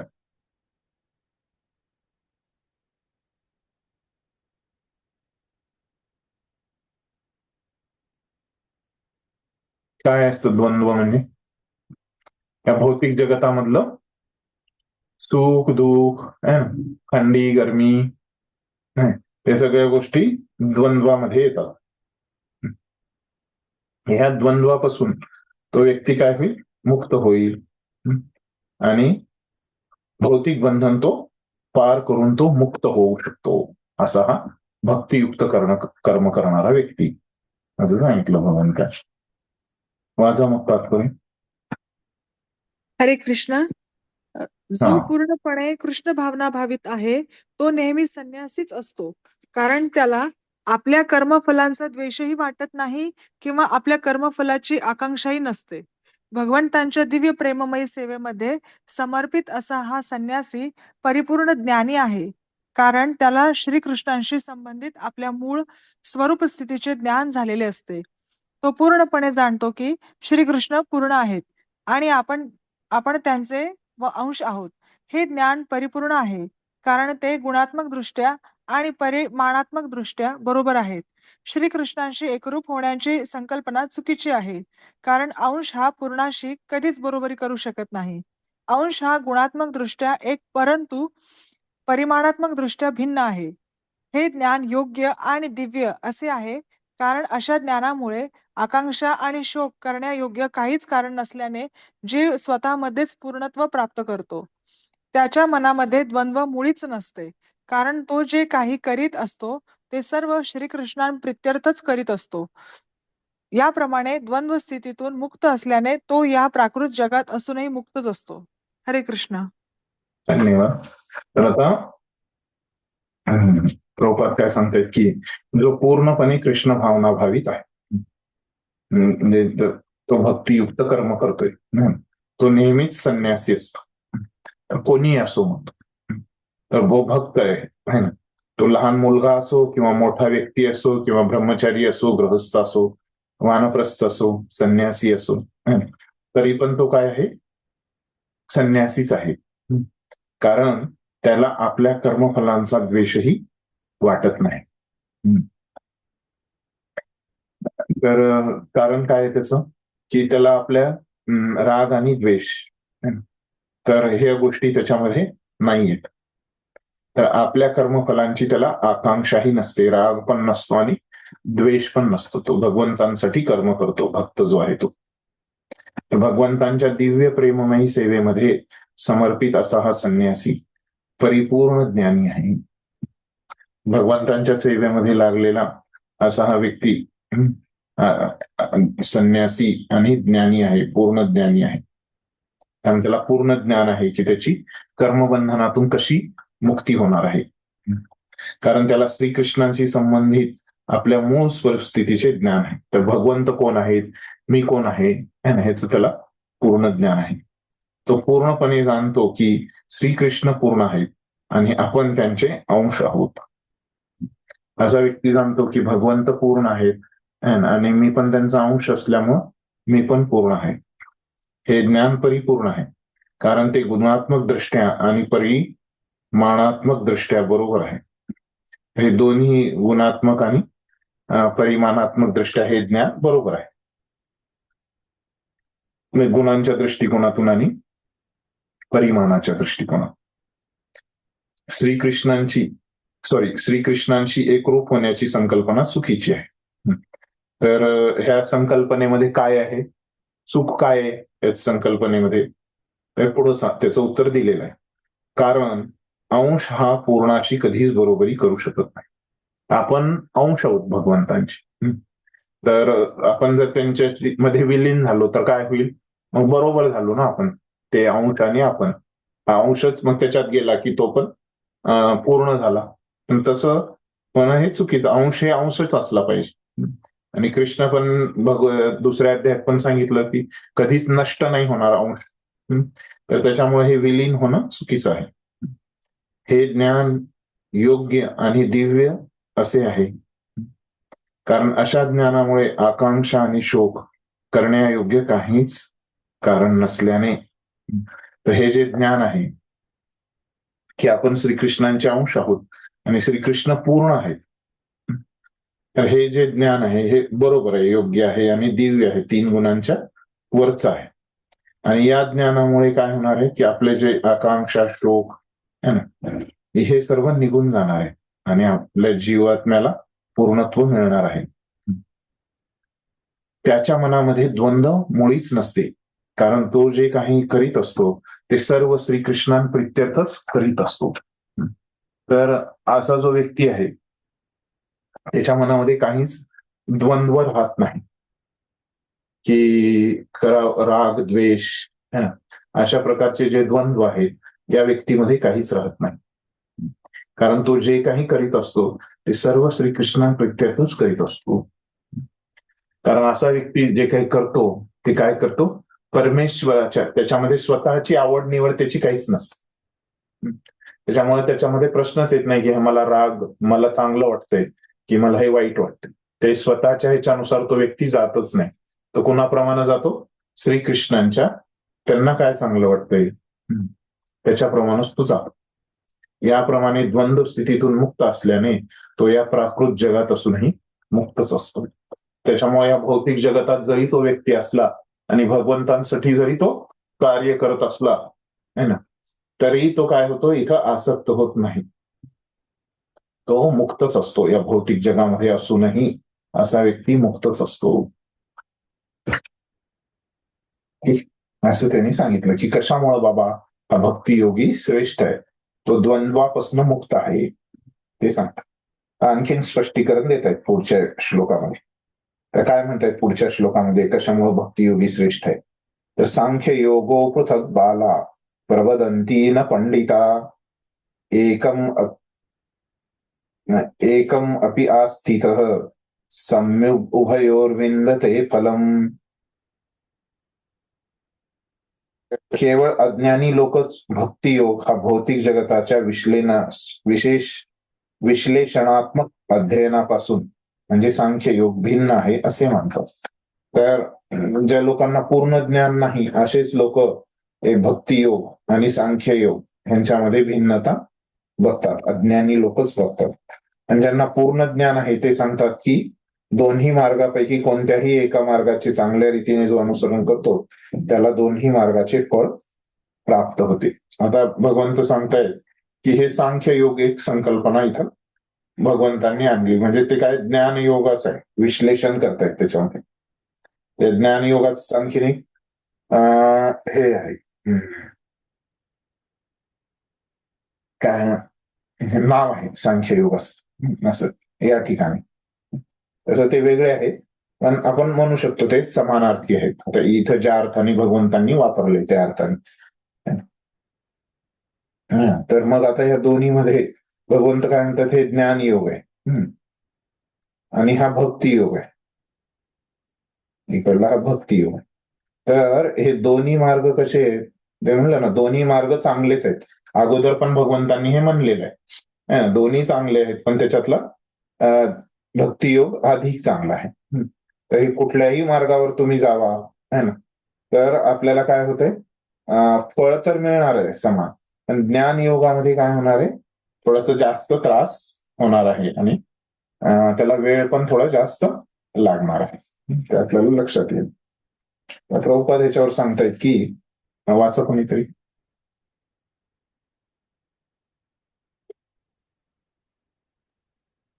हरे कृष्ण.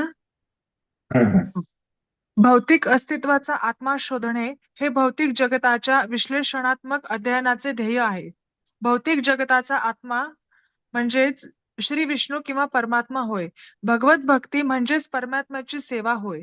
एका प्रक्रियेमध्ये वृक्षाच्या मुळाचा शोध घेतला जातो आणि दुसऱ्या प्रक्रियेमध्ये वृक्षाच्या मुळाला पाणी घातले जाते.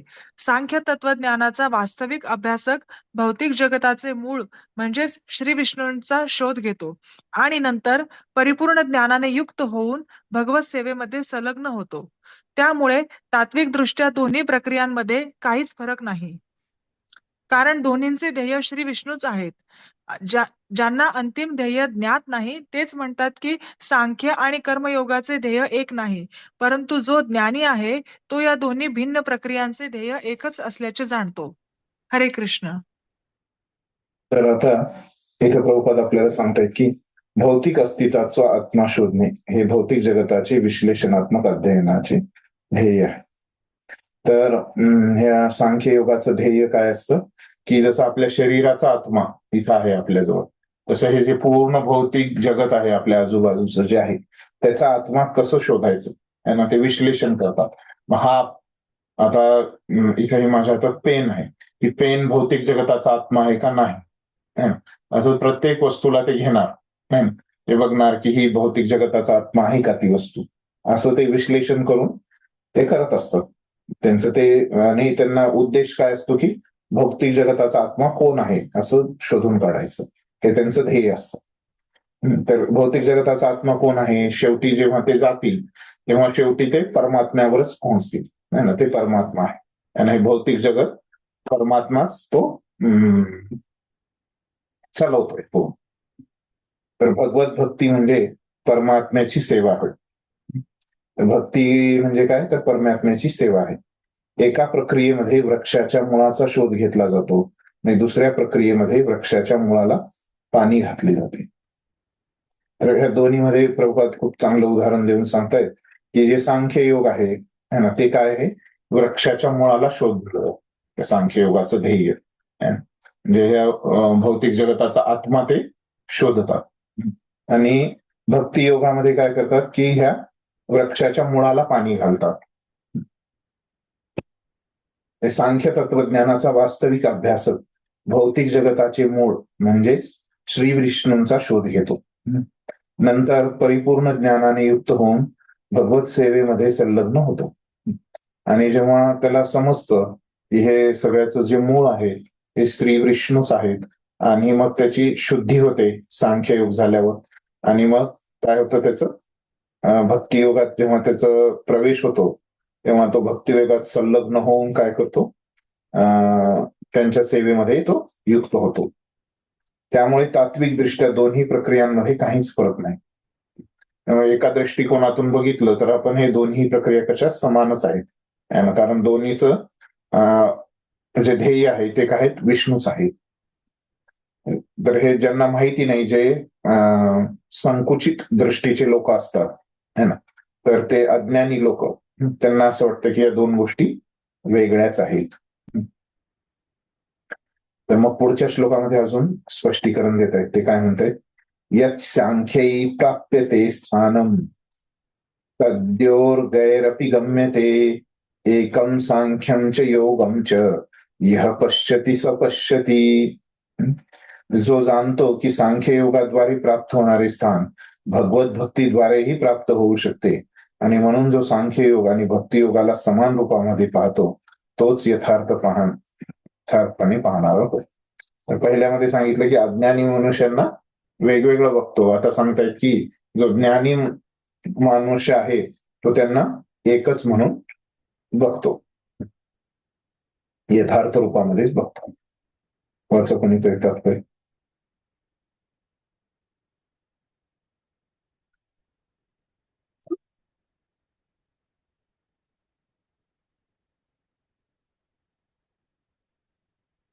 हरे कृष्ण प्रभूजी.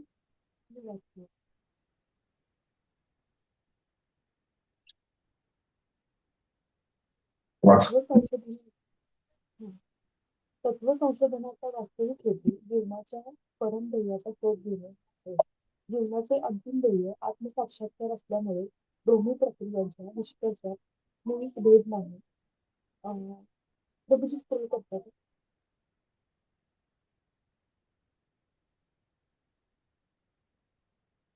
सांख्य तत्वज्ञानाद्वारे मनुष्य या निष्कर्षात येतो की जीव हा भौतिक जगताचा अंश नसून परमात्म्याचा अंश आहे. परिणामी आपल्याला भौतिक जगाशी काहीच कर्तव्य नाही आणि त्याची सर्व कर्मे परमात्म्याशी संबंधित असली पाहिजे. जेव्हा तो कृष्ण भावना परायण कर्म करीत असतो तेव्हा वास्तविकपणे तो आपल्या मूळ स्वरूप स्थितीमध्ये स्थित असतो. सांख्ययोग हा पहिल्या प्रक्रियेमध्ये मनुष्याने भौतिक जगतापासून अनासक्त झाले पाहिजे आणि भक्तियोग प्रक्रियेमध्ये मनुष्याने कृष्ण भावनाभाविक कर्मामध्ये आसक्त झाले पाहिजे. वास्तविकपणे जरी वरकरणी एका प्रक्रियेमध्ये अनासक्ती आणि दुसऱ्या प्रक्रियेमध्ये आसक्ती दिसते तरी दोन्ही प्रक्रिया सारख्याच आहेत. प्रकृतीपासून अनासक्ती आणि कृष्णांप्रती आसक्ती या दोन्ही गोष्टी एकच आहेत. जो हे पाहतो तो सर्व गोष्टींना यथार्थ रूपामध्ये पाहतो. त्यांनी असे दिले. बरं. आता बघा काय म्हणतात, ही तत्व संशोधनाचा वास्तविक हेतू जीवनाच्या परम ध्येयाचा शोध घेणे हा आहे. तर हे तत्व जर कोणाला जाणायचंय की ह्याचं मूळ काय आहे या भौतिक जगताच्या माग, तर त्याचा हेतू काय आहे की जे आपलं ध्येय आहे त्याला जाणणे. जीवनाचं जे अंतिम ध्येय आहे ते काय आहे, आत्मसाक्षात्कार. आपण जाणणे की आपण कोण आहोत, भगवंत कोण आहे हे जाणणं हे ध्येय आहे जीवनाचं. दोन्ही प्रक्रियांच्या निष्कर्षात मुळीच भेद नाही. तर जे निष्कर्ष येणार आहे ते दोन्हींचा एकच आहे की सांख्य तत्वज्ञानाद्वारे मनुष्य हा निष्कर्ष येतो की जीव हा भौतिक जगताचा अंश नसून परमात्म्याचा अंश आहे. परिणामी आपल्याला भौतिक जगताशी काहीच कर्तव्य नाही. त्याचे सर्व कर्म परमात्म्याशी संबंधित असले पाहिजे. तेव्हा तो कृष्ण भावना परायण कर्म करीत असतो. तेव्हा वास्तविकपणे तो आपल्या मूळ स्वरूप स्थितीमध्ये स्थित असतो. तर तेव्हा तो आपल्या स्वरूप स्थितीमध्ये आहे. सांख्ययोग या पहिल्या प्रक्रियेमध्ये मनुष्याने भौतिक जगतापासून अनासक्त झाले पाहिजे. सांख्ययोगामध्ये आपल्याला अनासक्ती शिकावी लागेल आणि भक्ती योगामध्ये काय आहे की आपल्याला कर्म करायचे, तर कृष्णाशी आसक्त होऊन कर्म करायचे. वास्तविकपणे जरी वरकरणी या प्रक्रियेमध्ये अनासक्ती आणि दुसऱ्यामध्ये आसक्ती जरी दिसत असली तरी ते काय आहे, एकच आहे. रस्ता वेगळा आहे पण शेवटी ते एकच ठिकाणी पोहोचणार आहेत. जो हे पाहतो सर्व गोष्टींना यथार्थ रूपामध्ये पाहतो.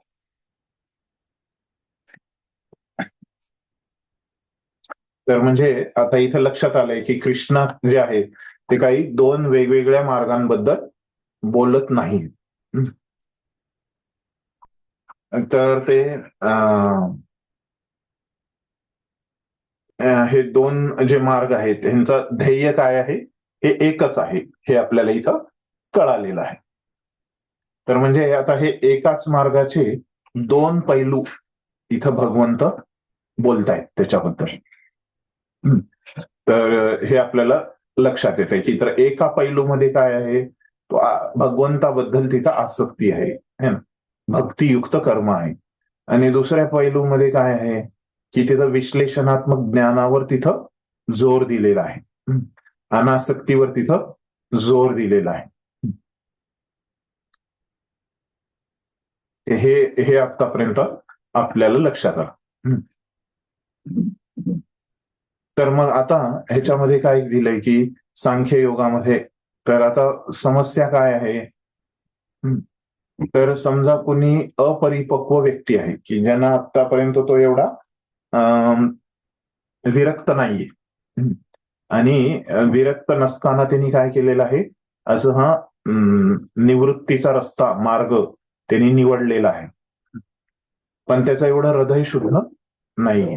तर मग काय होईल, त्याचं हृदय शुद्ध एवढं नसल्यामुळं त्याचं पतनाचा तिथं काय आहे, धोका आहे ना, त्याचं पतन होण्याचा खूप धोका आहे. कारण त्याचं हृदय शुद्ध नाहीये, एवढी विरक्ती नाहीये त्याच्यामध्ये आणि त्यांनी जर असा त्यागाचा मार्ग, संन्यासाचा जर मार्ग निवडला तर हे खूप इथं धोकादायक आहे.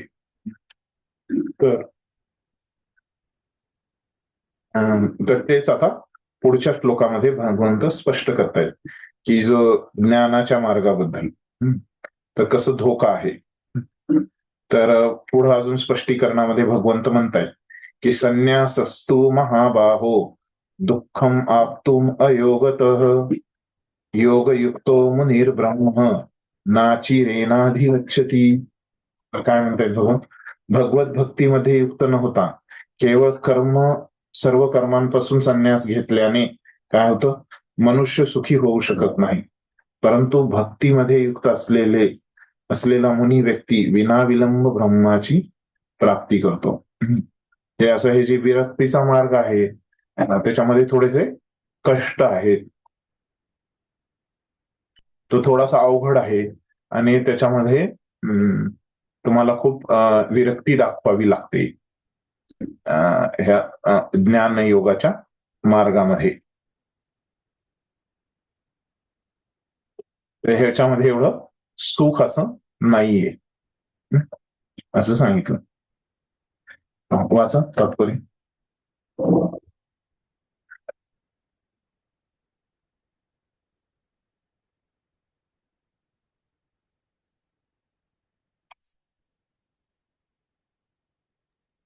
हरे कृष्ण. वाच. संन्याशांचे 2 प्रकार आहेत. मायावादी संन्यासी हे सांख्य तत्वज्ञानाचे अध्ययन करीत असतात, तर वैष्णव संन्यासी हे वेदांत सूत्रावरील यथार्थ भाष्य असणाऱ्या भागवत तत्वज्ञानाचे अध्ययन करत असतात. मायावादी संन्यासी सुद्धा वेदांत सूत्रांचेच अध्ययन करीत असतात, पण ते स्वतःच्या शंकराचार्यकृत शारीरक भाष्याचा उपयोग करतात. भागवतपंथी विद्यार्थी हे पंचरात्रिकी विधीनुसार भगवत भक्तीमध्ये युक्त असतात. म्हणून भगवत सेवेप्रित्यर्थ वैष्णव संन्यासी अनेक प्रकारच्या कर्मांमध्ये संलग्न असतात. वैष्णव संन्याशांना भौतिक कार्याशी मुळीच देणे घेणे नसते आणि तरीही ते आपल्या भगवत भक्तीमध्ये विविध प्रकारची कार्य करीत असतात. परंतु सांख्य, वेदांत आणि तर्कवादाचे अध्ययन करण्यात मग्न असलेले मायावादी संन्यासी भगवत भक्तीचे आस्वादन करू शकत नाहीत. त्यांचे अध्ययन अत्यंत क्लिष्ट असल्या कारणाने ते कधी कधी ब्रह्मज्ञानाला कंटाळतात आणि याप्रमाणे ते योग्य ज्ञानाशिवाय श्रीमद भागवताचा आश्रय घेतात. यास्तव त्यांचे श्रीमद भागवताचे अध्ययनही कष्टप्रद होते. शुष्क तर्कवाद आणि कृत्रिम रीतीने केलेले निर्विशेषवादी भाष्य मायावादी संन्याशांसाठी व्यर्थच असते. भगवत भक्तीमध्ये संलग्न झालेले वैष्णव संन्यासी आपली दिव्य कर्तव्य पार पाडण्यात आनंदी असतात आणि भगवत धामातील अंतिम प्रवेशाची त्यांना निश्चिती असते. मायावादी संन्याशांचे कधी कधी आत्मसाक्षात्काराच्या मार्गावरून पतन होते आणि ते पुन्हा भौतिक स्वरूपाच्या परोपकारी आणि कल्याणकारी अशा कार्यांमध्ये संलग्न होतात. म्हणून निष्कर्ष हाच आहे की कृष्ण भावना भावित कर्मांमध्ये मग्न असलेले लोक हे ब्रह्म म्हणजे काय याची केवळ चर्चा करणाऱ्या मायावादी संन्याशांपेक्षा श्रेष्ठ आहेत. मायावादी संन्यासी हे अनेक जन्मानंतर कृष्ण भावनेमध्ये येतात. हरे कृष्ण. धन्यवाद. तर आता संन्यासींचे 2 प्रकार आहेत असं सांगतायत लोक. तर मायावादी संन्यासी आणि वैष्णव संन्यासी हे 2 प्रकार. मायावादी संन्यासी हे सांख्य तत्वज्ञानाचे अध्ययन करीत असतात किंवा ज्ञान योगाचा ते अभ्यास करीत असतात मायावादी लोक. आणि वैष्णव भक्त जे असतात ते वेदांत सूत्र. तर काय आहे वेदांत सूत्र माहिती आहे ना तुम्हाला? तर मूळ काय आहेत? 4 वेद आहेत, बरोबर आहे.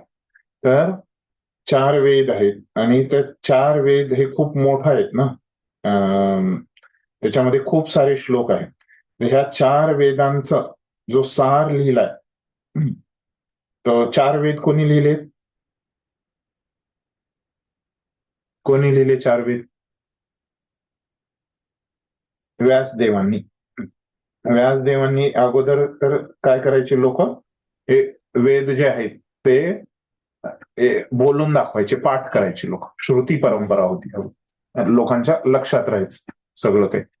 मग आणि व्यासदेवांना लक्षात आलं की आता कलियुगामध्ये लोकांची स्मरणशक्ती एवढी असणार नाही, त्याच्यामुळे त्यांनी हे वेद लिहिले, 4 वेद. 4 वेद त्यांनी लिहिले. पण मग ह्या वेदांमध्ये ते खूप मोठे आहेत 4 वेद आणि समजायला पण अवघड असे आहेत. त्यांची संस्कृत पण आता इथं जे आपली गीतेमधली संस्कृत आहे तशी संस्कृत नाही. हे वेदांमध्ये वेगळीच संस्कृत असते. ही जी संस्कृत आहे गीतेमध्ये वगैरे भागवत मध्ये आहे ना, हे सगळे काय आहे, लौकिक संस्कृत म्हणतात तिला. आणि ती वेदांची वेगळीच संस्कृत आहे, तिला वेदिक संस्कृत, तिचं नावच तसं आहे ना. ती संस्कृत पण थोडीशी वेगळी. तर हे समजायला पण अवघड आहे. मग त्याच्यामुळे त्यांनी काय केलं की ह्याचा एक सार लिहिला पूर्ण वेदांचा. तर हे एवढे मोठे वेद आहेत, त्यांचा सार त्यांनी किती लिहिला? 555 सूत्रामध्येच लिहिलं. बरं, तिथं लाखो श्लोक आहेत त्या वेदांमध्ये, आणि त्या लाखो श्लोकांचा अर्थ त्यांनी केवळ 555 सूत्रामध्येच लिहिला. आणि त्याला नाव काय दिलं त्या पुस्तकाला? वेदांत सूत्र.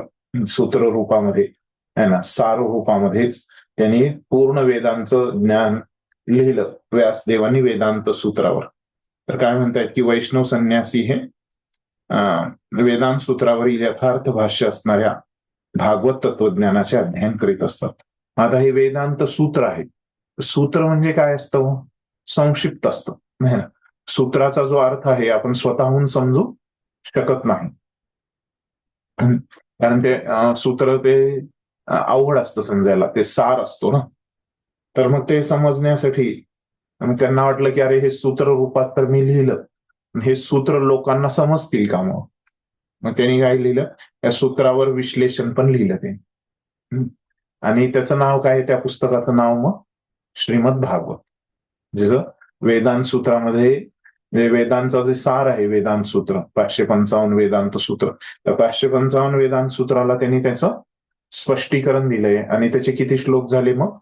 18,000 श्लोकांचं असं 555 सूत्राचं जेव्हा त्यांनी स्पष्टीकरण दिलं त्याचे 18,000 श्लोक झाले, आणि ते आहे श्रीमद भागवत. तर हे जे वैष्णव संन्यासी आहेत ते श्रीमद भागवतमचं अध्ययन करतात. आणि हे मायावादी संन्यासी जे आहेत तर ते काय करतात? सांख्य तत्वज्ञान जे आहे त्याचं अध्ययन ते करतात, जे की वेदांमध्ये आहे त्याच.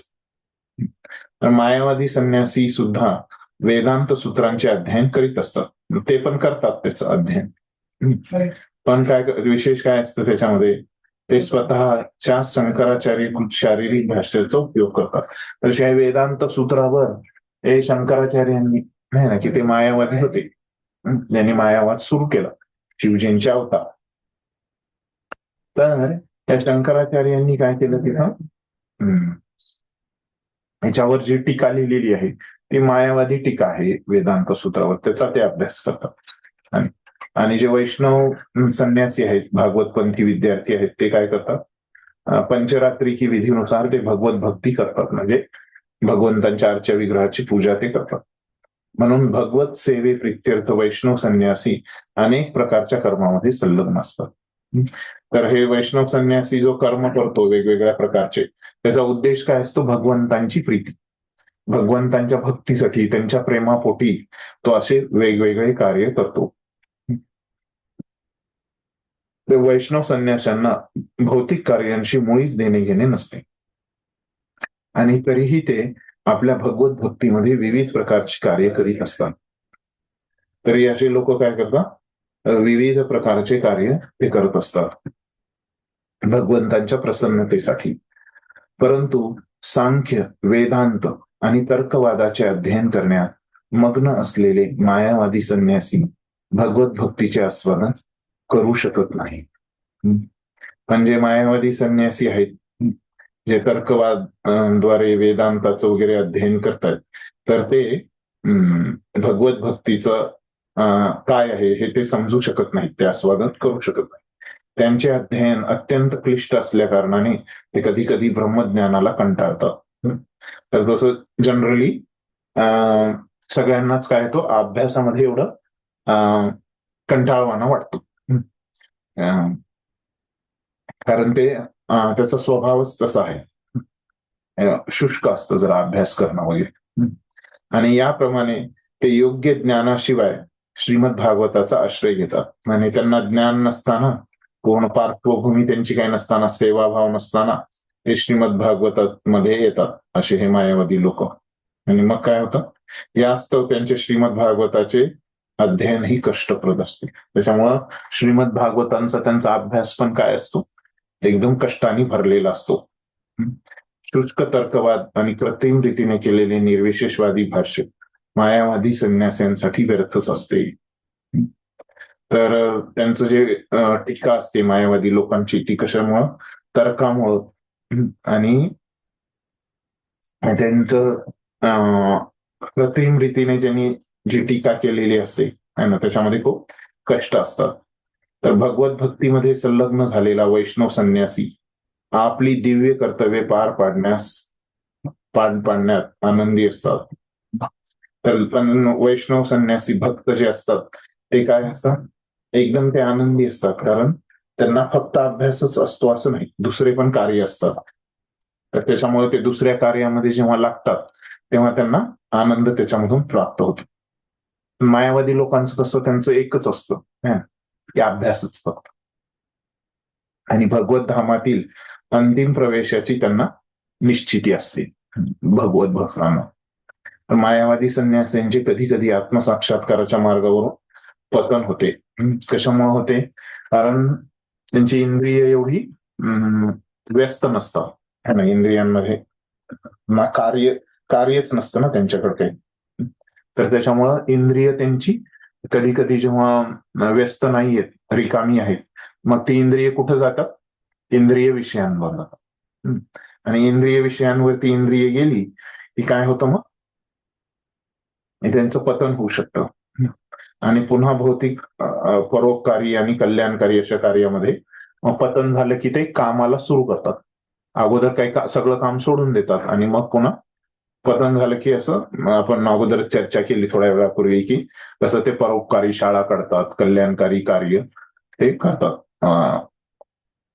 हॉस्पिटल वगैरे ते काढतात. म्हणून निष्कर्ष हाच आहे की कृष्ण भावना भाविक कर्मामध्ये मग्न असलेले लोक हे ब्रह्म म्हणजे काय याची केवळ चर्चा न करणाऱ्या मायावादी संन्यासापेक्षा श्रेष्ठ आहे. त्याच्यामुळे निष्कर्ष असा आहे की हे जे वैष्णव संन्यासी आहेत तेच श्रेष्ठ आहेत, म्हणजे भक्तच श्रेष्ठ आहेत है ना, जे की कार्य करतायत भगवंतांच्या प्रसन्नतेसाठी तेच श्रेष्ठ आहे. आणि हे असे मायावादी संन्यासी जेव्हा शुद्ध होतील, अनेक जन्म ते मायावादाचा अभ्यास करतील, तेव्हा ते भक्तीमध्ये येऊ शकतात, किंवा जर त्यांना कोणी भक्त भेटले तर ते लगेच भक्तीमध्ये येऊ शकतात असं ते सांगतायत. मग आता इथं भगवंतांनी आता पूर्ण केलेलं आहे त्यांचं उत्तर, आणि निष्कर्ष पण दिलेला आहे की हे कसं भक्त आहेत. तर हे भक्तच जे आहेत ते श्रेष्ठ आहेत. आता जे कर्म करतात, निष्काम भावाने जे कर्म करतात तेच श्रेष्ठ आहेत असं इथं सांगितलं निष्कर्ष, आणि पूर्ण त्याचं स्पष्टीकरण पण इथं भगवंतांनी दिले. मग आता हे निष्काम भावाने कर्म करणारे लोकच श्रेष्ठ आहेत. हे निष्काम भावाने कर्म ते लोक कसं करतात हे भगवंत आता सांगतायत 7व्या श्लोकापासून. तर पहिलं तर भगवंतांनी उत्तर दिलं. काय दिलं उत्तर सांगेल का कोणी? काय होता अर्जुनाचा प्रश्न आणि भगवंतांनी काय उत्तर दिलं? आज जे आपण हे 6 श्लोक वाचले ते समजलं का कोणाला? प्रयत्न करा, काही चुकलं तर काही अडचण नाही.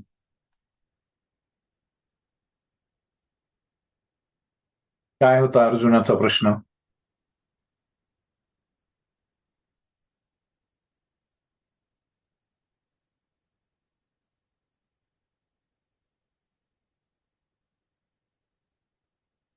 सांगा कोणीतरी.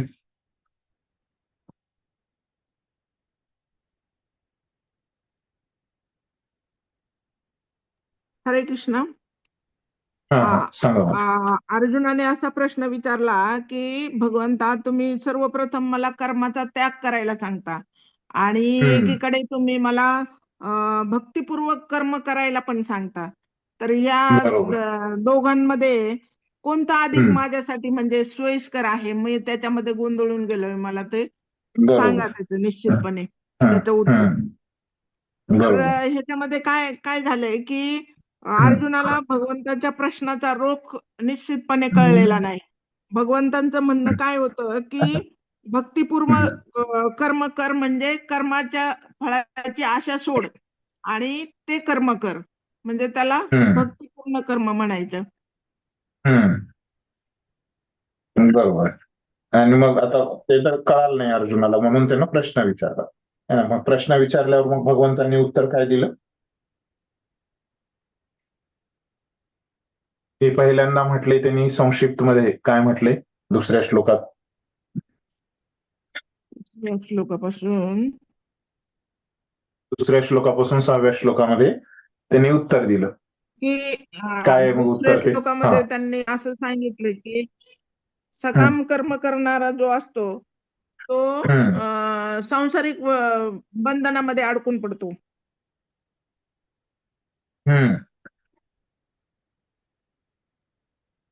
नाही, दुसऱ्या श्लोकात नाही होत ते. दुसऱ्या श्लोकात काय सांगितलं त्यांनी? संक्षिप्त मध्ये उत्तर दिलं त्यांनी.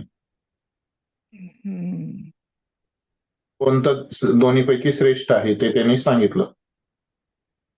भक्तियुक्त कर्म हे श्रेष्ठ आहे असं त्यांनी सांगितलं दुसऱ्या श्लोकात, आहे ना, दोन्ही मध्ये. जे अर्जुनाचा प्रश्न होता, दोन्ही मधलं मी काय करू, म्हणजे चांगलं कोणतं आहे ते मी करणार. तर दोन्ही मध्ये काय आहे? भक्तियुक्त कर्म आणि कृष्ण भावना भावित कर्म म्हणजे भक्तियुक्त कर्म सर्वश्रेष्ठ आहे. श्रेष्ठ आहे. ते त्यांनी संक्षिप्त मध्ये सांगितलं, आहे ना. सांख्ययोग आणि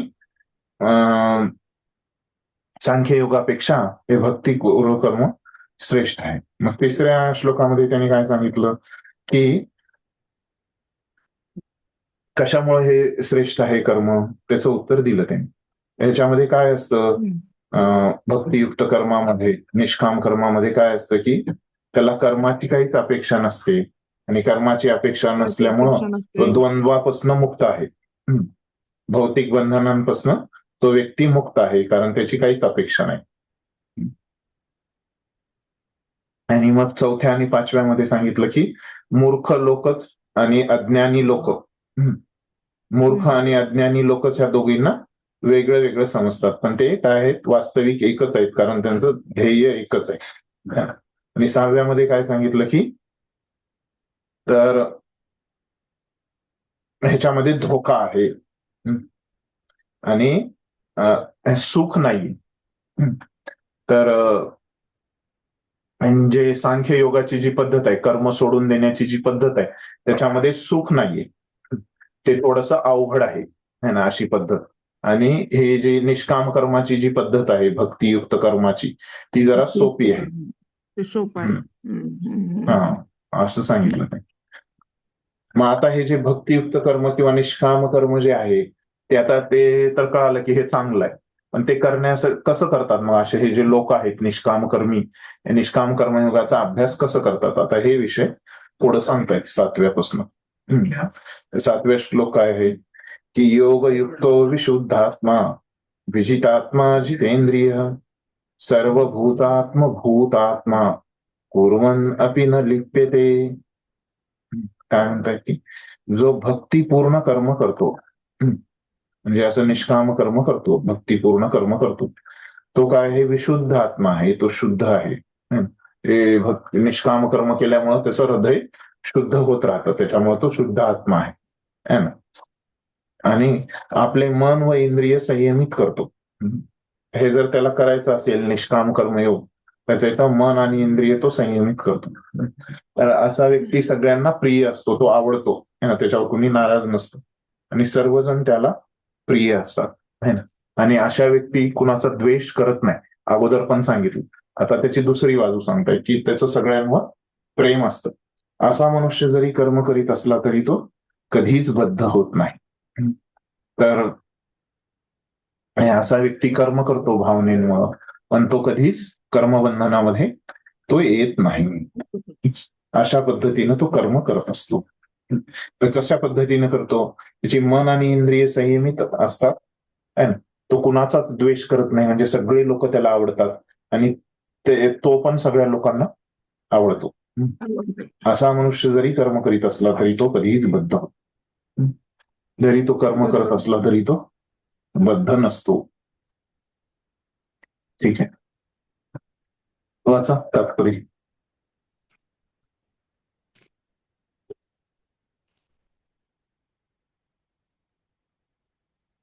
वाचू प्रभूजी. वाच.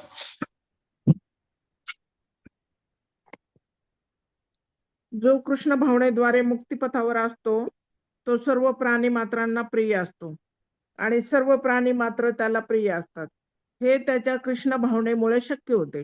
ज्याप्रमाणे वृक्षाची पानं आणि शाखा वृक्षापासून निराळ्या नसतात, त्याचप्रमाणे अशा मनुष्याला कोणताही जीव श्रीकृष्णांपासून भिन्न आहे असे वाटणे शक्य नसते. तो योग्य रीतीने जाणतो की वृक्षाच्या मुळाशी पाणी घातल्याने ते पाणी सर्व शाखा आणि पानांना पुरविले जाते, किंवा उदराला अन्न पुरवठा केल्याने अशा अन्नापासून प्राप्त होणारी शक्ती आपोआपच संपूर्ण शरीराला पुरविली जाते. कृष्ण भावनायुक्त कर्म करणारा मनुष्य सर्वांचा सेवक असल्याने तो प्रत्येकाला प्रिय असतो आणि प्रत्येक जण त्याच्या कर्मामुळे संतुष्ट असल्या कारणाने त्याची भावना विशुद्ध असते. याची चेतना शुद्ध असल्यामुळे त्याचे मन पूर्णपणे संयमित असते आणि त्याचे मन संयमित असल्या कारणाने त्याची इंद्रिये सुद्धा संयमित असतात. त्यांचे मन नेहमी श्रीकृष्णांवर स्थिर असल्याने तो कृष्णांपासून विचलित होण्याची कधीच शक्यता नसते. तसेच तो आपली इंद्रिये भगवत सेवे व्यतिरिक्त इतरत्र कुठेही मग्न करण्यासाठी संभव नसतो. श्रीकृष्णांशी संबंधित कथांशिवाय इतर काहीही ऐकणे, श्रीकृष्णांना अर्पण न केलेला असा कोणताही पदार्थ खाणे त्याला आवडत नाही आणि श्रीकृष्णांचा ज्या ठिकाणी संबंध नाही अशा कोणत्याही ठिकाणी जाणे त्याला आवडत नाही. म्हणून त्याची इंद्रिये संयमित असतात. संयमित इंद्रिये असणारा मनुष्य कोणालाही दुखवू शकत नाही. एखादा विचारेल की युद्धामध्ये अर्जुन इतका आक्रमक का होता? तो कृष्ण भावना भावित नव्हता का? अर्जुन हा केवळ वर करणे आक्रमक होता. दुसऱ्या अध्यायामध्ये पूर्वीच वर्णिल्याप्रमाणे. कारण आत्म्याचा कधीच वध होऊ शकत नसल्यामुळे युद्धभूमीवरील सर्व उपस्थित व्यक्ती शाश्वत काळासाठी स्वतंत्रच राहणार होते. म्हणून आध्यात्मिक दृष्ट्या कुरुक्षेत्रावरील युद्धभूमीमध्ये कोणाचाही वध झाला नव्हता, तर प्रत्यक्ष उपस्थित असलेल्या श्रीकृष्णांच्या आज्ञेनुसार केवळ त्यांची वस्त्रे बदलण्यात आली होती. म्हणून कुरुक्षेत्रावरील युद्धभूमीमध्ये युद्ध करणारा अर्जुन वस्तुतः मुळीच युद्ध करीत नव्हता, तर तो पूर्णपणे कृष्ण भावना भावित होऊन श्रीकृष्णांच्या आज्ञांचे पालन करीत होता. असा मनुष्य कर्मबंधनात कधीही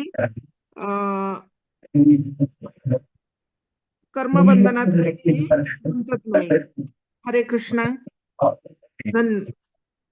आता बघूया काय म्हणतात प्रभुपाद की कशा प्रकारे तो व्यक्ती निष्काम कर्मयोगाचा अभ्यास करतोय. इथं प्रभुपादांनी भगवंतांनी आपल्याला सांगितलं की तो कशा प्रकारे कार्य करतोय की मन आणि इंद्रियांना तो संयमित करतोय. आणि त्याची चेतना कशी आहे? तर चेतना तो सगळ्या जीवात्म्यांचा तो द्वेष करत नाही. सगळ्या जीवात्म्यांवर त्यांचं प्रेम असतं आणि सगळे जीवात्मे पण त्याच्यावर प्रेम करतात. ही त्याची चेतना आहे आणि त्याचं कार्य आहे.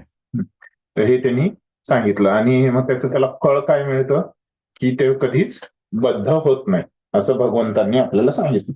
अशा प्रकारे हा निष्काम कर्मयोगी कर्म करत आहे. तर मग आता प्रभुपाद आता त्याच्याबद्दल सांगतायत की जो कृष्ण भावनेद्वारे मुक्तीपथावर असतो तो सर्व प्राणी मात्रांना प्रिय असतो. जो भक्त आहे तो सगळ्या प्राण्यांना प्रिय असतो आणि सर्व प्राणी मात्र त्याला प्रिय असतात. सगळ्या जीवांवर त्याचं प्रेम असतं. हे त्याच्या कृष्ण भावनेमुळे शक्य होतं. हे कशामुळे शक्य होतं? हे भक्तीचं असं लक्षण आहे. या भक्तीच्या लक्षणामुळे तो असं करू शकतो. भक्तीचं लक्षण आहे शुभदा. शुभदा म्हणजे हे शुभ तो देतो, सगळ्यांचं कल्याण तो करतो आणि सगळे पण त्याचं कल्याण करायची त्याची इच्छा असते सगळ्यांची. ज्याप्रमाणे वृक्षाची पाने आणि शाखा वृक्षापासून निराळे नसतात, त्याचप्रमाणे अशा मनुष्याला कोणताही जीव श्रीकृष्णांपासून भिन्न आहे असे वाटणे शक्य नसते. अशा व्यक्तीला वाटत नाही की कधीही हे आपण श्रीकृष्णांपासून वेगळा आहे कोणता जीवात्मा. तो योग्य रीतीने जाणतो की वृक्षाच्या मुळाशी पाणी घातल्याने ते सर्व पाणी सर्व शाखा आणि पानांना पुरविले जाते. मुळाशी जर झाडाच्या कोणी पाणी टाकलं तर ते सगळ्यांना तिथं प्राप्त होईल. किंवा उदराला अन्न पुरवठा केल्याने अन्नापासून प्राप्त होणारी शक्ती आपोआपच संपूर्ण शरीराला पुरवली जाते, किंवा पोटात जर कोणी अन्न टाकलं तर सगळ्या इंद्रियांना अन्न प्राप्त होईल. तर कृष्ण भावनायुक्त कर्म करणारा मनुष्य सर्वांचा सेवक असल्याने, त्याची सेवक भावना असल्यामुळे तो प्रत्येकाला प्रिय असतो आणि प्रत्येक जण त्याच्या कर्मामुळे संतुष्ट असल्या कारणाने त्याची भावना शुद्ध असते. सगळ्यांचं त्याच्यावर प्रेम असतं आणि त्याचं पण सगळ्यांवर प्रेम असतं. त्याची चेतना शुद्ध असल्यामुळे आपण बघितलं की त्याचं हृदय शुद्ध होतं निष्काम कर्मयोगामुळे. त्यामुळे त्याचं काय होतं, मन संयमित होतं आणि मन संयमित झाल्यामुळं बाकीची इंद्रिय पण संयमित होतात. त्याचे मन नेहमी श्रीकृष्णांवर स्थिर असते. तो श्रीकृष्णांपासून विचलित होण्याची कधीच शक्यता नसते. तसेच तो आपली इंद्रिय भगवत सेवेव्यतिरिक्त इतरत्र कुठेही मग्न करण्याचा संभव नसतो. कशामुळं तो नियंत्रित करू शकतोय त्याची इंद्रिय? कारण नेहमी त्याची तो कर्म करत असल्यामुळं भगवंतांच्या प्रीतीसाठी, भगवंतांच्या प्रीत्यर्थ. तर त्याच्यामुळं काय, त्याच्या कर्मांना काम आहे, त्याच्यामुळे ते विचलित होत नाही. श्रीकृष्णांशी संबंधित कथांशिवाय इतर काहीही ऐकणे, तर भगवंतांच्या कथांना सोडून तो दुसरं काही ऐकत नाही. त्यांना अर्पण केल्याशिवाय तो काही खात नाही. भगवंतांना भोग दाखवूनच तो खातो. श्रीकृष्णांच्या ज्या ठिकाणी संबंध नाही अशा ठिकाणी जाणे त्याला आवडत नाही, म्हणून त्याची इंद्रिय संयमित असतात. त्याच्यामुळे त्याची इंद्रिय संयमित असते. संयमित इंद्रिय असणाऱ्या मनुष्य कोणालाही दुखवू शकत नाही. जर एखाद्याचे इंद्रिय संयमित आहेत तर तो कुणालाही दुःख देणार नाही. एखादा विचारेल की युद्धामध्ये अर्जुन इतका आक्रमक का होता, तो कृष्ण भावना भावित नव्हता का? तर जर असं कोणी प्रश्न विचारला आपल्याला की युद्धामध्ये अर्जुनाने एवढी हिंसा का केली, कृष्ण भावना भावित व्यक्तीचं तर प्रेम असतं, मग तो का मारतोय दुसऱ्यांना? तर असं सांगतात की अर्जुन हा वरून वरकरणी होता, कारण आत्म्याचा कधी वध होऊ शकत नसल्यामुळे युद्धभूमीवरील सर्व उपस्थित व्यक्ती शाश्वत काळासाठी स्वतंत्रच राहणार होते. तर सांगतायत की आत्म्याचा कधी वध होत नाही, त्याच्यामुळे अर्जुनानं कुणाचा वध केलेला नाहीये. म्हणून आध्यात्मिक दृष्ट्या कुरुक्षेत्रावरील युद्धभूमीमध्ये कोणाचाही वध नव्हता. आध्यात्मिक दृष्टिकोनातून अर्जुनाचं त्या ठिकाणी प्रेमच होता की जे ते या शरीरामध्ये ते लोक पाप करत होते, त्या अर्जुनाने त्या शरीराला नष्ट करून काय केले, त्यांना पाप करण्यापासून थांबवलेलं आहे. तर प्रत्यक्ष उपस्थितीत असलेल्या श्रीकृष्णांच्या आज्ञेनुसार केवळ त्यांची वस्त्रे बदलण्यात आली होती. जसं फाटली वस्त्र की आपण नवीन वस्त्र घालतो तसं. म्हणून कुरुक्षेत्रावरील युद्धभूमीमध्ये युद्ध करणारा अर्जुन वस्तुतः मुळीच युद्ध करीत नव्हता, तर तो पूर्णपणे कृष्ण भावना भावित होऊन कृष्णांच्या आज्ञांचं पालन करत होता. असा मनुष्य कर्मबंधनात कधीही गुंतत नाही. तर अशा पद्धतीनं तो व्यक्ती संयमित इंद्रियाने कर्म करत होता आणि त्याचं फळ त्याला मिळतंय की तो कर्मबंधनामध्ये कधीच गुंतत नाही. मग पुढच्या 2 श्लोकामध्ये भगवंत काय सांगतायत बघूया. नैव किंचित करोमीति युक्तो मन्येत तत्त्ववित् पश्चन् शृण्वन् स्पृशन् जिघ्रन् श्वसन जिघ्रन्, मग काय श्वसन स्वपन श्वसन. आणि मग पुढच्या श्लोकात काय म्हणतात, प्रलपन विसृजन गृह्णन, प्रलपन विसृजन गृह्णन उन्मिषन निमिषन अपि इंद्रियाणि इंद्रियार्थेषु वर्तन्त इति धारयन्. तर दिव्य भावनायुक्त मनुष्य जरी पाहत असला है ना, म्हणजे तो कर्म करतोय, कर्म करण्यासाठी त्याला पाहावं लागतं, त्याला ऐकावं लागतं, स्पर्श करावा लागतो, त्याला वास घ्यावा लागतो, त्याला खावं लागतं, हालचाल करावी लागते, झोपावं लागतं, श्वसन करावं लागतं. तर एवढं जरी तो करत असला तरी त्याला आपल्या ठाई नेहमी माहीत असते की वस्तुतः आपण काहीच करीत नाही. तर त्या व्यक्तीला माहित असतं की आपण काहीच करत नाही, भगवंतच हे आपल्याकडून करून घेत आहेत. कारण बोलताना, उत्सर्जन करताना, स्वीकार करताना किंवा डोळ्यांनी उघडझाप करताना तो नेहमी जाणतो की केवळ भौतिक इंद्रिय आपापल्या विषयांमध्ये संलग्न आहेत. तो स्वतः यापासून अलिप्त आहे. कारण मी स्वतः यांच्यापासून, हे इंद्रियांपासून अलिप्त आहे, मी वेगळा आहे आणि भगवंतच हे करून घेत आहे असं तो व्यक्ती जाणतो. तर ह्याचा अर्थ काय आहे की ते मग त्याची भावना काय आहे की तो सर्व जे भौतिक कार्य आहेत है ना, ते काय कशामध्ये होतात, इंद्रिय आणि इंद्रिय विषयामध्ये होत आहेत. तर मी काही करत नाहीये, मी ह्या सगळ्यांपासून वेगळा आहे अशी त्याची चेतना आहे है ना. अशा चेतनेमध्ये तो कार्य करतोय. इथं काय कळले आपल्याला, त्यांनी चेतना सांगितली अशा व्यक्तीची, निष्काम कर्मयोग्याची चेतना.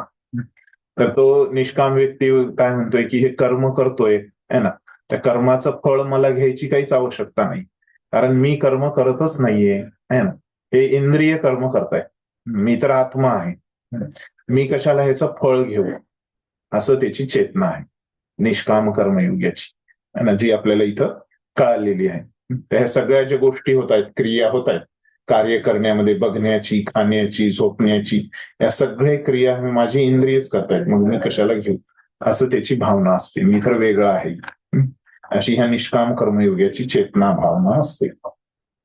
वाचा तात्पर्य.